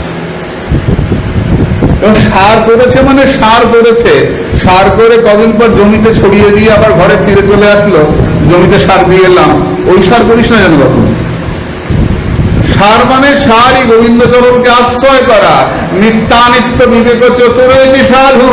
কোনটা নিত্য কোনটা অনিত্য এটা বুঝে অনিত্য সংসারকে সরিয়ে রেখে গোবিন্দচরণ নিত্যকে যে আশ্রয় করেছে সে হচ্ছে সাধু। সাধু যে কোনো অবস্থায় হতে পারেন। তার মাথায় নেড়া থাকতে পারে, তার মাথায় জ্বর থাকতে পারে, তিনি ঘরে থাকতে পারেন, গৃহে বা বনেতে থাকে হাগুরাঙ্গ বলে ডাকে, যেখানে ইচ্ছা থাকে। সাধু চেনা বড় মুশকিল। কিন্তু একটি কুসুম সরোবরের ধারে একজন সাধু বসে থাকেন। আমি তো প্রথম ভয় পেতাম, এবার গিয়ে কথা বললাম। একজন বসে থাকেন হাফ প্যান্ট পরা, লক্ষ্য করে দেখবি কুসুম সরোবরের ঠিক সামনেটায় একটা চেয়ারে বসে আছেন, হাফ প্যান্ট পরা, মাথায় জট, একটা কোট গায়ে, মুখে বিড়ি, সবসময় বিড়ি খাচ্ছেন, দেখেই তো একদম পাগলিত। তো আমার ব্রজবাসীদের জিজ্ঞেস করলাম যে ইনি কে? তোমরা যাকে পাগল বলো ইনি সেই উচ্চকোটির মহাত্মা। উচ্চকোটির মহাত্মা দিব্য আনন্দে আছেন সব সময়, হাতে বড় বড় নখ করে চলেছেন। লক্ষ্য করে দেখিস গুরু সরোবরের ঠিক সামনে বসে আছেন। বড় বড় মহাত্মারা তার পায়ের তলায় গিয়ে বসেন, কি দিব্য আনন্দে আছেন। আপনার পড়া আমার দাঁড়িয়ে সামনে দাঁড়িয়ে প্রস্তাব করলেন, গায়ে ছিটকে পড়লো প্রস্তাব, দেখতে পেলাম। কারণ আমার যে আছি পাশে খেয়ালই নেই, চেষ্টা করছেন। আবার প্যান্টটা পড়লে পরে এসে বললে কিসের জল কিসের কি, হাত বাহারটা নেড়েই যাচ্ছেন আর মুখে কি বলছেন, আমার দিকে বেরিয়ে যাচ্ছেন। কি মানে ব্রজবাসীরা, এই সাধুকে কোনো লক্ষণে বিচার করা যাবে না, তিনি অবধূত। নবদ্বীপে ছিলেন সিদ্ধ বংশীদার বাবা, অবধূত। হুগো খাচ্ছেন, মহাপ্রভুর মুখে হুগো দিচ্ছেন। যারা বংশীদার বাবাকে দেখেছেন তাদের কাছে আমি শুনেছি, এই বালক সাধুর কাছে আমি শুনেছি। হুগো খাচ্ছেন, তোর মুখের মধ্যে মহাপ্রভুদাই গৌরের মুখে হুগো পাওয়া দিচ্ছেন। ভাব এ আমাদের বোঝা যাবে না কি ভাব? আমাদেরকে কিন্তু ঠিক ঠিক নিয়মে চলতে, আমি বংশীদার বাবা নই কিন্তু। ওটা দেখে আমাদেরকে অনুকরণ করলে চলবে না। এরা উচ্চকোটির মহাত্মা, এসব সাধুদের লক্ষণ চিনে বোঝা যাবে না, কোন লক্ষণে পড়েন এরা, বোঝা যাবে না।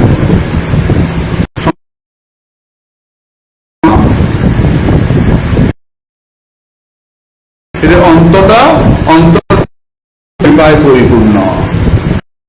এরা সংসারে আছেন, উনি বলছেন ব্রজবাসীরা, বলে এই সাধু যাত্রার ঘরে যায়, যেখানে ইচ্ছা যা পায় তাই খায়, না দিলে রাগ করে, গালাগালি করে। কিন্তু ব্রজবাসীরা খাচ্ছে খাচ্ছে, তখন একটা প্রণাম করবা, যাইতে একটা প্রণাম করবা। তাই প্রণাম করতাম। একদিন আমাকে বলছেন, আমাকে একটা কাঁথা দিতে পারো? আমি দৌড়ে গিয়ে বাড়িতে একটা ভালো কম্বল নিয়ে এসে, বদল করে কাঁথা দিতে বলেছিলেন না, কাঁথা নিয়ে এসো। কাঁথা নিয়ে দিলাম। 2-3 দিন পরে অর্থ হয়েছিল সপ্ত সমুদ্র, সপ্তদ্বীপ, বসুন্ধরা। এই প্রিয়ব্রতের সন্তান বড় ছেলে হচ্ছেন আগ্নেধ্য। এই আগ্নেধ্য তিনি বিয়ে করেন পূর্বচিত্তি বলে এক অপ্সরাকে। তার ঘরে 9 ছেলে। বড় ছেলের নাভি, 9 পুত্রের মধ্যে নাভি বর বিয়ে করেন মেরুদেবীকে। এরা ভগবানের তপস্যা করেন, তাদের প্রার্থনায় তাদের ঘরে ভগবান ঋষভদেব আবির্ভূত হন। বলে ভগবান ঋষভদেব কি বেশ, ভগবান ঋষভদেব আবির্ভূত হন।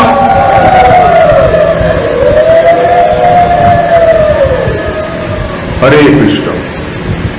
না ঘুমাচ্ছ না তোমরা? আমি তো একেবারে সুপারফাস্ট ট্রেন চালাচ্ছি, আর মাঝে মাঝে উল্লু দিবা, তাহলে ঘুমটা ভাঙবে। যারা ঘুমায় একটু উল্লু দেয়, মানে উল্লু দিবা। যাই হোক, আর অল্প একটু হয়ে গেছে। ভগবান ঋষভদেব তিনি বড় হলেন, তিনি মেরুদেবীকে বিয়ে করলেন। শ্রীবিষ্ণু ঋষভদেব করে নাভি স্ত্রী হচ্ছেন মেরুদেবী। ঋষভদেব বিয়ে করলেন জয়ন্তী নামে এক কন্যাকে। জয়ন্তীকে বিয়ে করলেন, তার ঘরে 100 পুত্র।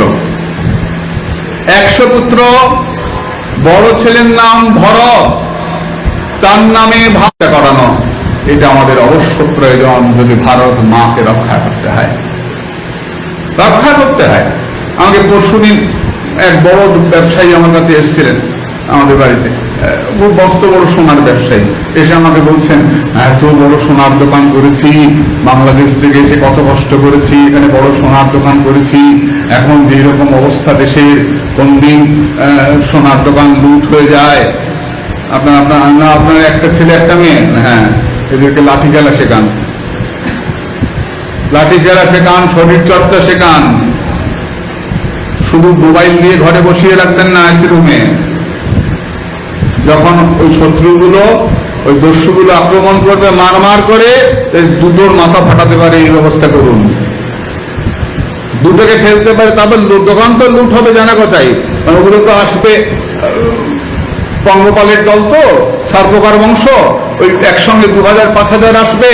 তা আপনার ছেলে অন্তত 2000-এর মধ্যে দুটোকে যদি মারতে পারে, তবু কি জানলেন যে আপনার ছেলে একটা কাজের কাজ করে গেল।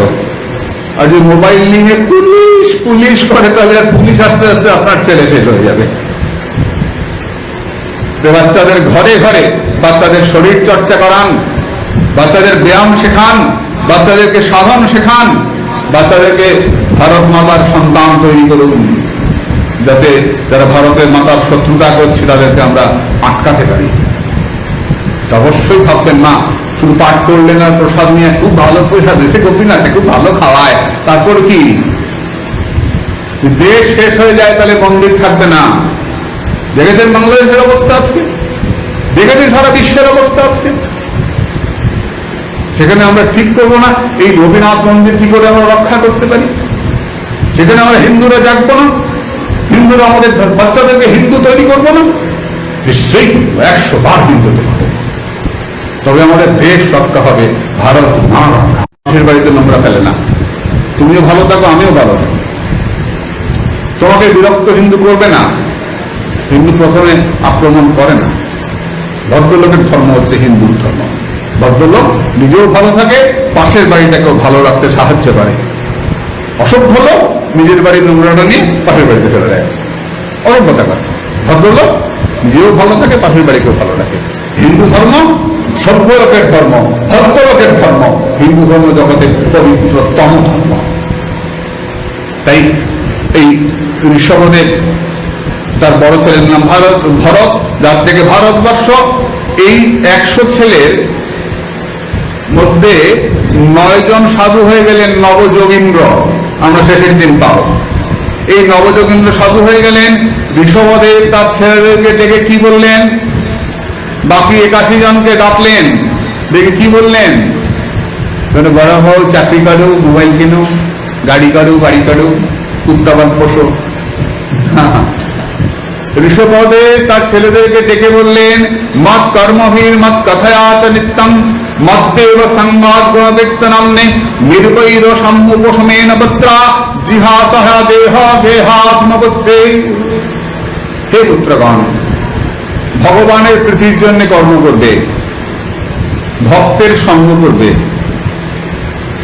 ভগবানের গুণকীর্তন করবে, শত্রু মনে করবে না কাউকে, সকলকে ভালোবাসবে, ইন্দ্রিয় সংযম করবে, অহংকার ত্যাগ করবে, আমি আমি আমি আমি ত্যাগ করবে, আমার আমার আমার আমার ত্যাগ করবে। আমরা পারি না, এত সহজে তো হয় না। ক্রমে ক্রমে পায়ে ধীর ভবসিন্ধু কুল, এত তাড়াতাড়ি হয় না। তবে হয়, হবে না এটা বলা যাবে না, হবে যদি গুরু কৃপা থাকে, সাধু কৃপা থাকে। একদিন আমরা বলতে পারবো যে সংসারটা আমার নয়, এটা আমরা বলতে পারবো। এই বিশ্বাস মনের মধ্যে থাকতে হবে। বলি না, আমার মা বাবা আমাকে না নিরামিষ খেতে দেয় না, আমার গুরুদেব বলেছেন একাদশী করবি না। একাদশী বাংলা আছে, আমরা সব ছাইডে আসছি, একাদশীও ছাইডে আসছি, আছে না আমাদের মধ্যে অপসম্প্রদায়? এটা কথাগুলো বলে, মা বাবা বলে আমিষ খাবি, নিরামিষ খাবি না। আমার মা বাবা বলে এই করবি না, সেই করবি না, অনেক আছে। ভাগবত কি বলছেন পঞ্চম স্কন্ধে, শুনে রাখো। গুরুর নশস্যাৎ সদন নশস্যাৎ পিতা নশস্যাৎ জননী নশস্যাৎ দৈব ন তৎস্যাৎ ন প্রতিষ্ঠ শস্যাৎ ন মোচে সমুখেত মৃত্যুম। যদি মা বাবা বলে, মা যদি বলেন ধর্ম করবি না, তুমি জানবে তিনি তোমার মা নন। কি কথা বলছেন? বাবা যদি বলেন ধর্ম করবি না, তুমি জানবে তিনি তোমার বাবা নন। ভাগবতের পঞ্চম স্কন্ধের পঞ্চম অধ্যায়ের 18 নম্বর শ্লোক। মা বললেন তুই সিংহাসনে বস। ভরত মায়ের কথা শোনেন নাই, শুনেছিলেন? মাকে ভৎসনা করে ভরত রামচন্দ্রকে আনতে চলে গেলেন। মা পাঠিয়েছিলেন না চালাকি করে। ভরত যখন মামা বাড়ি থেকে এলেন, দাদা বনে রামচন্দ্র, মা বলে তোর জন্য সিংহাসন রেখেছি। ভরত চূড়ান্ত ভৎসনা করলেন, ভৎসনা করে রামচন্দ্রকে আনতে চলে গেলেন। মায়ের কথা শুনলেন না, তার জন্য ভরতকে কেউ নিন্দা করে? প্রহ্লাদ বাবার কথা শুনলেন না, হিরণ্যকশিপুর কথা শুনলেন না, তার জন্য প্রহ্লাদকে কেউ নিন্দা করে? প্রশংসা। বিভীষণ রামের কথা শুনলেন না, দরজার উপর রাম লিখে রাখলেন, বড় করে রাম লিখে রাখলেন, রয়াকার ম রাম। রাম বিভীষণকে ডাকলেন, বিভীষণ তোমার এত বড় সাহস, তুমি দরজার উপর রাম নাম লিখে রেখেছো। বিভীষণ মনে মনে ভাবছেন, উত্তর হয়ে গেল। কেন রাম বলেছে? রাবণ তো রাম বলেছে, উত্তর হয়ে গেল। না দাদা লিখি নাই তো। আবার আমি জানি তুমি রাম লিখেছো, দুবার বললে এবার হবেই উদ্ধার। না দাদা বলছি তো লিখি নাই, সবাই বলছে তুমি রাম লিখেছো, 3 বার, শিওর উদ্ধার। 3 বার রাম বলেছে আবার দাদা, এবার উদ্ধার হবেই। দাদা বলছি তো লিখি নাই, কি লিখেছে ওটা? বলে আমি আমার দাদাকে আর বৌদিকে এত শ্রদ্ধা করি যে রাবণের রা আর মন্দোদরীর ম, এই দুইটা আমি লিখে রেখেছি প্রথম অক্ষরটা। হ্যাঁ, দাদার প্রথম অক্ষর রা আর বৌদির প্রথম অক্ষর ম, এই দুই মিলে আপনার শত্রুর নামটা হয়ে গেছে। আসলে তো তা নয়, আসলে তো দাদা বৌদির নাম ওঠা। আচ্ছা বেশ বেশ, বিভীষণ দেখলেন এখানে থাকত যাবো না, এবার যাই। হ্যাঁ, রাক্ষস হইয়া বিভীষণ বৈশে ঈশ্বর সভার মাছ। বিভীষণ শুনেছিলেন স্বজনের কথা, শোনেন নাই বন্ধু বান্ধবের কথা। যে বন্ধু বান্ধব তোমাকে মদের দোকানে নিয়ে যায় সে তোমার বন্ধু নয়, নিজে গর্তে পড়ছে অন্ধ, তুমি অন্ধ তোমাকে গর্তে ফেলছে।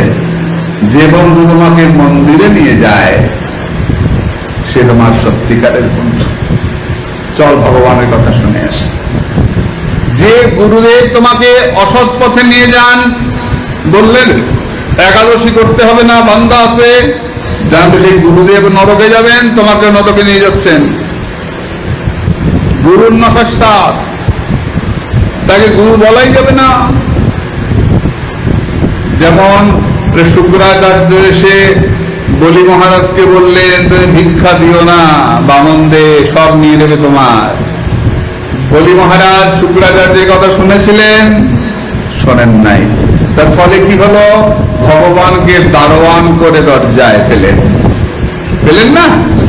তাই বলছেন যে যদি মা বাবা বন্ধু বান্ধব আত্মীয় স্বজন গুরু কেউ তোমাকে ঈশ্বর বিরোধী কোনো কথা বলে, তাদের কথা মানা যাবে না। তোমার লক্ষ্য হবে ঈশ্বর সাধন। বলে লক্ষ্যটা আসবে কি করে? দুটো ক্ষেত্রে। একটা হচ্ছে পূর্বজন্মের সংস্কার। এই যে বাচ্চাগুলো সাধু হয়েছে, এদের পূর্বজন্মের সংস্কার আছে, পূর্বজন্মে সাধন করেছে, এবার এসে জন্মের পর থেকেই এদিকে টান করতে করতে করতে করতে পরিবেশ পেয়ে গেছে। সংস্কার এবং পরিবেশ, এরা যদি সবসময় মদমাতালের সঙ্গে মিশত তাহলে এ পথে আসতে পারত। সংস্কার আছে কিন্তু পরিবেশ নাই। সংস্কার এবং পরিবেশ এই দুটো জিনিস একজনকে ভজন পথে নিয়ে আসে। পূর্বজন্মের সংস্কার মা বাবাই পথের নয়, ছেলেটাই পথের, কিন্তু দেখবে পালিয়ে হলে চলে যাবে। তার পরিবেশ সন্ধান করতে করতে কোথায় গেলে সাধু পাওয়া যায়, ঘুরতে ঘুরতে চলে যাবে, তাই না? আর যদি অসাধু হয়, তুমি যত মন্দিরে আনো থাকা মুশকিল আছে। মন্দিরে আসবে তো চুরি করে পালিয়ে যাবে। আমাদের বাড়িতে একটা ছিল না, সব শেষ করে পালিয়ে গেছে। ঠাকুরের যত সোনা নানা কুড়ি সোনা নিয়ে পালিয়ে গেছে। 7 বছর ছিল, কি আগের পরিবেশ পেয়েছিল কিন্তু সংস্কার নাই। আগের জন্য সংস্কার সংস্কার ছিল, চোর বৃত্তিটা আগের জন্য ছিল, এই জন্য পরিবেশ পেয়েছে। ঠাকুর বাড়িতে আছে, গুরু বাড়িতে আছে, পাঠ কীর্তনের মধ্যে আছে, কিন্তু সংস্কার কট করে সংস্কারের জয় হয়ে গেল। সুদর্শনের সব সোনা নিয়ে কত টাকা নিয়ে তার কোনো হিসাব নেই, পালিয়ে গেছে। এটা হবেই দুটো জিনিস, সংস্কার এবং পরিবেশ। তাই বাচ্চাকে ছোটবেলার থেকে পরিবেশ দিতে হয়। গীতা পাঠ করানো, তুলসী তলায় জল দেওয়া, সূর্য প্রণাম করানো, মা বাবাকে প্রণাম করানো, এই পরিবেশ বাচ্চাকে। নাহলে বাচ্চা রাস্তায় মোড়ে দাঁড়িয়ে বিড়ি খাবে, খিস্তি করবে, মদ খাবে, নোংরামি করবে, বলে পাঠ কীর্তন করে তো ব্যবসা। আমার মতো অবস্থা কিছু না। ভজন অন্য জিনিস। ভজন হচ্ছে অন্তরের প্রীতি ভগবানের প্রতি, এটা হচ্ছে ভজন। তখন ঋষভদেব ভরতকে খুব রাজা করে দিয়ে চলে গেলেন।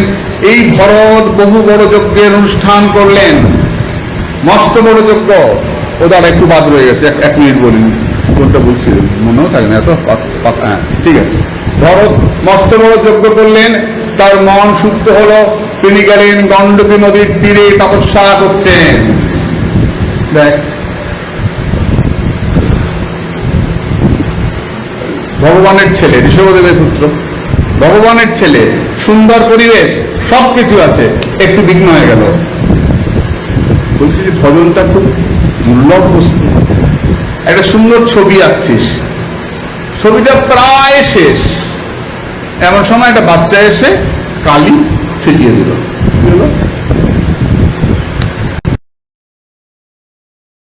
যাবে কিভাবে যাবে? লাফ দিয়ে না, কিভাবে যাবে? পাহাড় থেকে নামবে, নেবে উঁচু পাহাড়ে উঠবে। তেমনি এই যে ভরত ছিলেন ঋষভদেবের পুত্র, তিনি পরের জন্মে কি হলেন? হরিণ, হরিণ শিশু হলেন, হরিণের বাচ্চা হলেন। কালঞ্জর পর্বতে জন্মালেন, কিন্তু ভেতরে ভজন ছিল তো, ভজনের ফল তো নষ্ট হয় না। ওই কালঞ্জর পর্বত থেকে হাঁটতে হাঁটতে পুরোহাশ্রমে চলে এসছেন সাধুদের কাছে। কি খান? সাধুদের ফেলে দেওয়া এটো পাতা, ওই পাতা গ্রহণ করেন আর কান খাড়া করে ভগবানের কথা শোনেন। শুনতে শুনতে হরিণ জন্ম কেটে গেল, নামলেন পরের জন্মে। আদৌ কি জড় ভরত? মোটেই না, সব বোঝে, ব্রহ্মজ্ঞ ভরত। কথা বলেন না কেন? বেশি কথায় বহু দোষ, বুঝে শুনে কথা দোষ। এটা গুরুবাবু বলেছেন আমাকে। বেশি কথায় বহু দোষ, বুঝে শুনে কথা দোষ। কথাই বলবেন না, মুখ বন্ধ। যে যা বলছে মুখ বন্ধ, গালাগালি দিল মুখ বন্ধ, প্রশংসা করলো মুখ বন্ধ, মুখ বন্ধ, মুখ বন্ধ, মুখ বন্ধ, তাই না? রাজা রঘুগণ পালকি করে যাচ্ছেন, একজন বেয়ারা কম বলে তুই পালকিটা নাও। পালকি নিলেন, কাঁধে নিয়ে চলেছেন। পালকি চলতে চলতে পথ চলাটা সমান হচ্ছে না, কারণ ভরত এসে বললেন রঘুগণ, মা কথা বলে দিও। জড় ভরত বলছেন রঘুগণ তুমি আমাকে শাস্তি দেবে? এই জগতে শাস্তি কেউ কাউকে দিতে পারে না, শাস্তি দাতা উপরে একজন পরমেশ্বর গোবিন্দ। তুমি বলছিলে আমি মোটা, আমি মোটা নই, আমার দেহটা মোটা, আমি আত্মা, আমি সূক্ষ্ম, আমি মোটা নই। রঘুগণ পায়ে পড়ে গেলেন। তুমি কে? তুমি কপিল মুনি, তোমার গলায় পৈতা দেখতে পাচ্ছি, তুমি ব্রাহ্মণ, প্রণাম, তোমাকে প্রণাম। রঘুগণ, একটা লোক বনের মধ্যে ঢুকলো, কতগুলো দস্যু তার সব লুটে নিয়ে গেল। তারপর লোকটা পালিয়ে যাচ্ছে, ভয় পেয়েছে। এমন সময় কতগুলো হায়না তাকে আক্রমণ করে ছিন্ন ভিন্ন করে দিল। লোকটা মারা গেল। এই লোকটা হচ্ছে তুমি। কেন? যে লোকটা বনের মধ্যে ঢুকলো, বনটা কি? সংসার অরণ্য। দস্যুরা সব লুটে নিল। দস্যু কারা? কাম, ক্রোধ, লোভ, মোহ, মদ, মাৎসর্য, এরা দস্যু। এরা দস্যু। কিন্তু মনটাকে স্থির করতে পারছি না রে, বড় সমস্যা। এই মনটা আমাদেরকে শেষ করে দিল। নিজের ভালোটা একদম বুঝতে চায় না মনটা। সুযোগ পেলেই নোংরা দিকে চলে যায়। এই দস্যু আমাদের শেষ করে দিল। তারপরেও কি ঠাই আছে? এই কামক্রোধের বশবর্তী হয়ে কত পাপ করলাম, তারপরেও আরো দস্যু। তারা হয় না আত্মীয় পরিজন। আমার চারদিকে ঘুর ঘুর করছে, আমি উইলটা কার নামে করে যাব, সম্পত্তিটা কাকে দিয়ে যাব। যদি বাড়িতে সোয়াবিন খাওয়াই তাহলে আত্মীয় আসে না, হাড্ডি খাওয়াই হয় না তো মাংস খেতে আসে। ডিম মাংস খাওয়াই অনেক আত্মীয় পাবে, নিরামিষ খেলে আত্মীয় আসবে না, আসবে না, হ্যাঁ না, আসবে না। এই তো কদিন আগে আমাদের বাড়িতে আত্মীয়রা এসেছিলেন, বলবো না কোন আত্মীয়, আমাদের লতায় পাতায় সব এসেছিলেন একদল। দুপুরবেলা আমি গিয়ে বললাম চলো খেতে চলো, না আমরা খাইয়েছি। তার যে ছেলেটা টোটো করে নিয়ে গেছিল, ওর পরে ওর টোটোতে যাচ্ছি, প্রভু আপনার আত্মীয়? হ্যাঁ, কেন রে? উনি তো হোটেলে খেয়ে এলো সেদিন। কেন খাচ্ছে? নিরামিষ খেতে গেলে মুখটা বেড়ে গেছে। বোঝ, হ্যাঁ, আমার সঙ্গে সঙ্গে ভাগবতী কথাটা মনে পড়েছে আমার। হায়নার দল ভেবেছিল আমাদের বাড়িতে আসলে খুব ভালো বন্ধ মাংস ডিম খাবে। ভগবানের প্রসাদ রুচি হলো না, মায়াপুরে গেছিল বেড়াতে, ওইখানে নিরামিষ খেয়েছে, হাড্ডি পায় নাই। তারপরে নবদ্বীপে কোনো হোটেলে হাড্ডি খেয়ে এসছে। আমাকে বললাম খেয়ে এসছি, আর মনে করেছিস আমি এদেরকে ডাকবো? দেখে কোনোদিন ডাকবো না। আর যদি আসতে বলে, আসতে পারো, হোটেলে উঠে হোটেলে খাবে, সুদর্শনকে প্রণাম করে যাবে। এরা কেউ আত্মীয় নয়, শুধু বিপ্লব করছে হায়নার দল খাবার জন্যে। যেখানে নীতির সঙ্গে করবে না, আদর্শের সঙ্গে করবে না, সেখানে কোন রকম আত্মীয়তা নাই। কিসের আত্মীয়? আমার গুরু আমার আত্মীয়, আজও আমার আত্মীয়। আমার গুরু আমার পার করবে, আমি আর কাউকে ছিল রাতে গুরু রাখবে, মারলে তো আমার গুরু মারবে, আমার গুরু ছাড়া কাউকে ছিল না। আমার গুরু আমার ভগবান। যারা আত্মীয় জানবি সবে মাংস করার জন্য। দুপুরবেলা মহাপ্রভুর ভোগ হয়েছে এক বাড়িতে, আমি গেছি সেই ঘরে প্রসাদ পেতে। আমি যেখানে যাই সেখানে না আমাকে বলে এসছেন একটু পাঠ করবেন, এটা আমার অভ্যাস হয়ে গেছে। আমি জানি গেলে একটু বলবে পাঠ করবেন, আমি ভগবানের কথাই তো বলবো। ওই বাড়িতে না কিছুতেই আমাকে বলে না পাঠ করবেন, আমাকে বলে প্রভু আপনি বিকেলবেলা কখন যাবেন? বলতে বলতে গাড়ি এসে গেছে, আমি আরেক জায়গায় যাবো, গাড়ি এসে গেছে। তা আমি ব্যাগটা গুছাচ্ছি, যাবো, প্রভু আপনার গাড়ি এসে গেছে। মানে আমাকে কোনো মতে এটা খেতাতে পারলে হয় না, এটা বোঝা যায় না লোকের কথাবার্তায়। কত লোক বলে থাকেন থাকেন আজকে থাকেন, এই যে কি নতুন খেলাতে পারলে প্রভু গাড়ি এসে গেছে, গাড়ি এসে।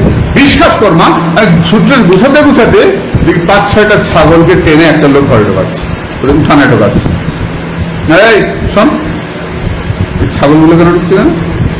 মুখটা কালো হয়ে গেছে। না দুপুরে মহাপ্রভুর ভোগ হলো তো, রাত্রে মাংসের আয়োজন হয়েছে।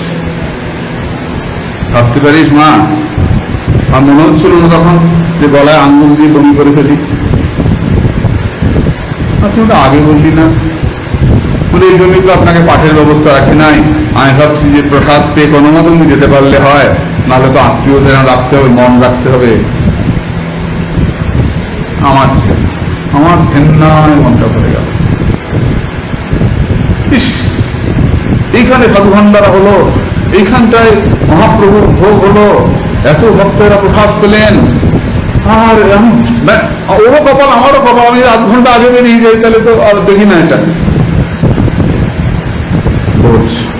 এরা হচ্ছে আত্মীয়, এরা আত্মীয় নয় রে। বলছেন তাহলে আত্মীয় ছাড়া আমরা চলবো কি করে?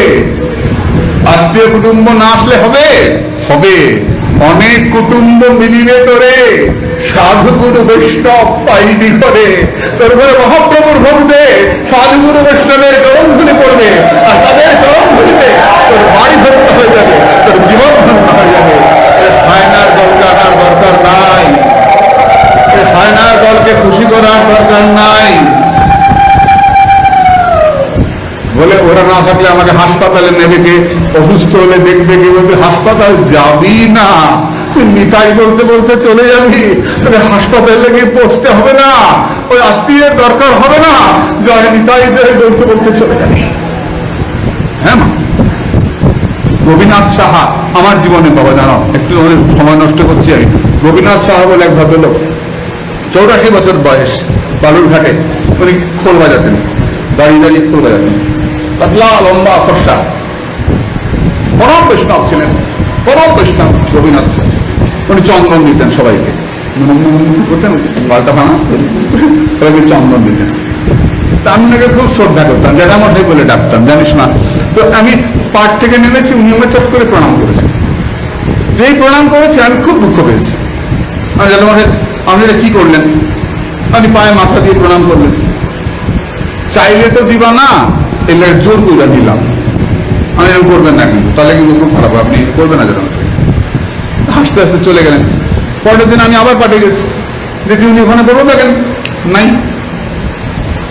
জ্যাঠামশাই কোথায় গেলেন? বলে কালকে পাঠ করে বাড়িতে গেছেন, বাড়ি গিয়ে স্নান করেছেন, স্নান করে আহ্নিক করেছেন, করে প্রসাদ পেয়েছেন, পেয়ে চেয়ারে বারান্দায় বসে বড় ছেলেকে ডেকে বলছে, ওই আমি যাই গিয়া রে। বলে বাবা এত রাত্রে কই যাও? যাই গিয়া, যায়নি তাই। সাধু নয়, ঘরে থেকে সাধু নয়, ছেলেকে ডেকে বলছেন আমি যাই গিয়া। জয়িতা অনেক কুটুম্ব মিলিবে তোরে, সাধু গুরু বৈষ্ণব হইবি ঘরে।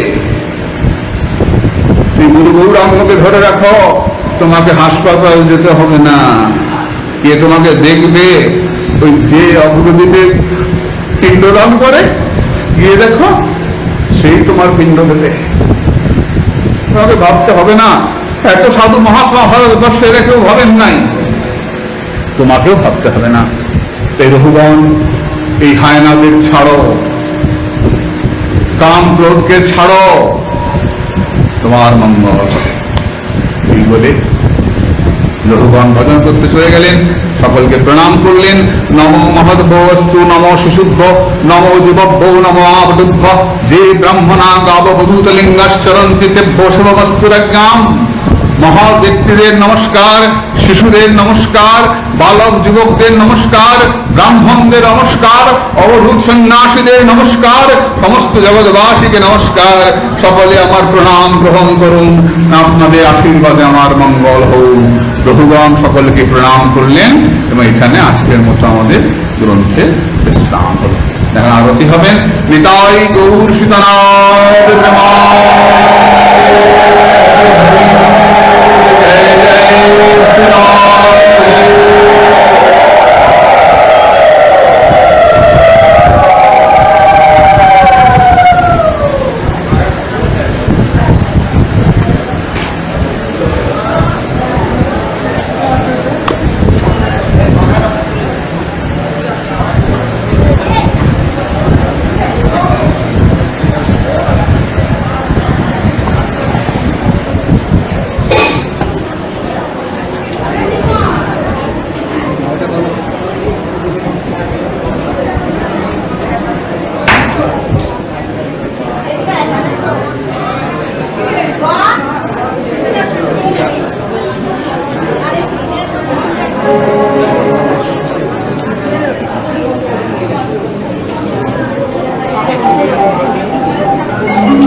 जय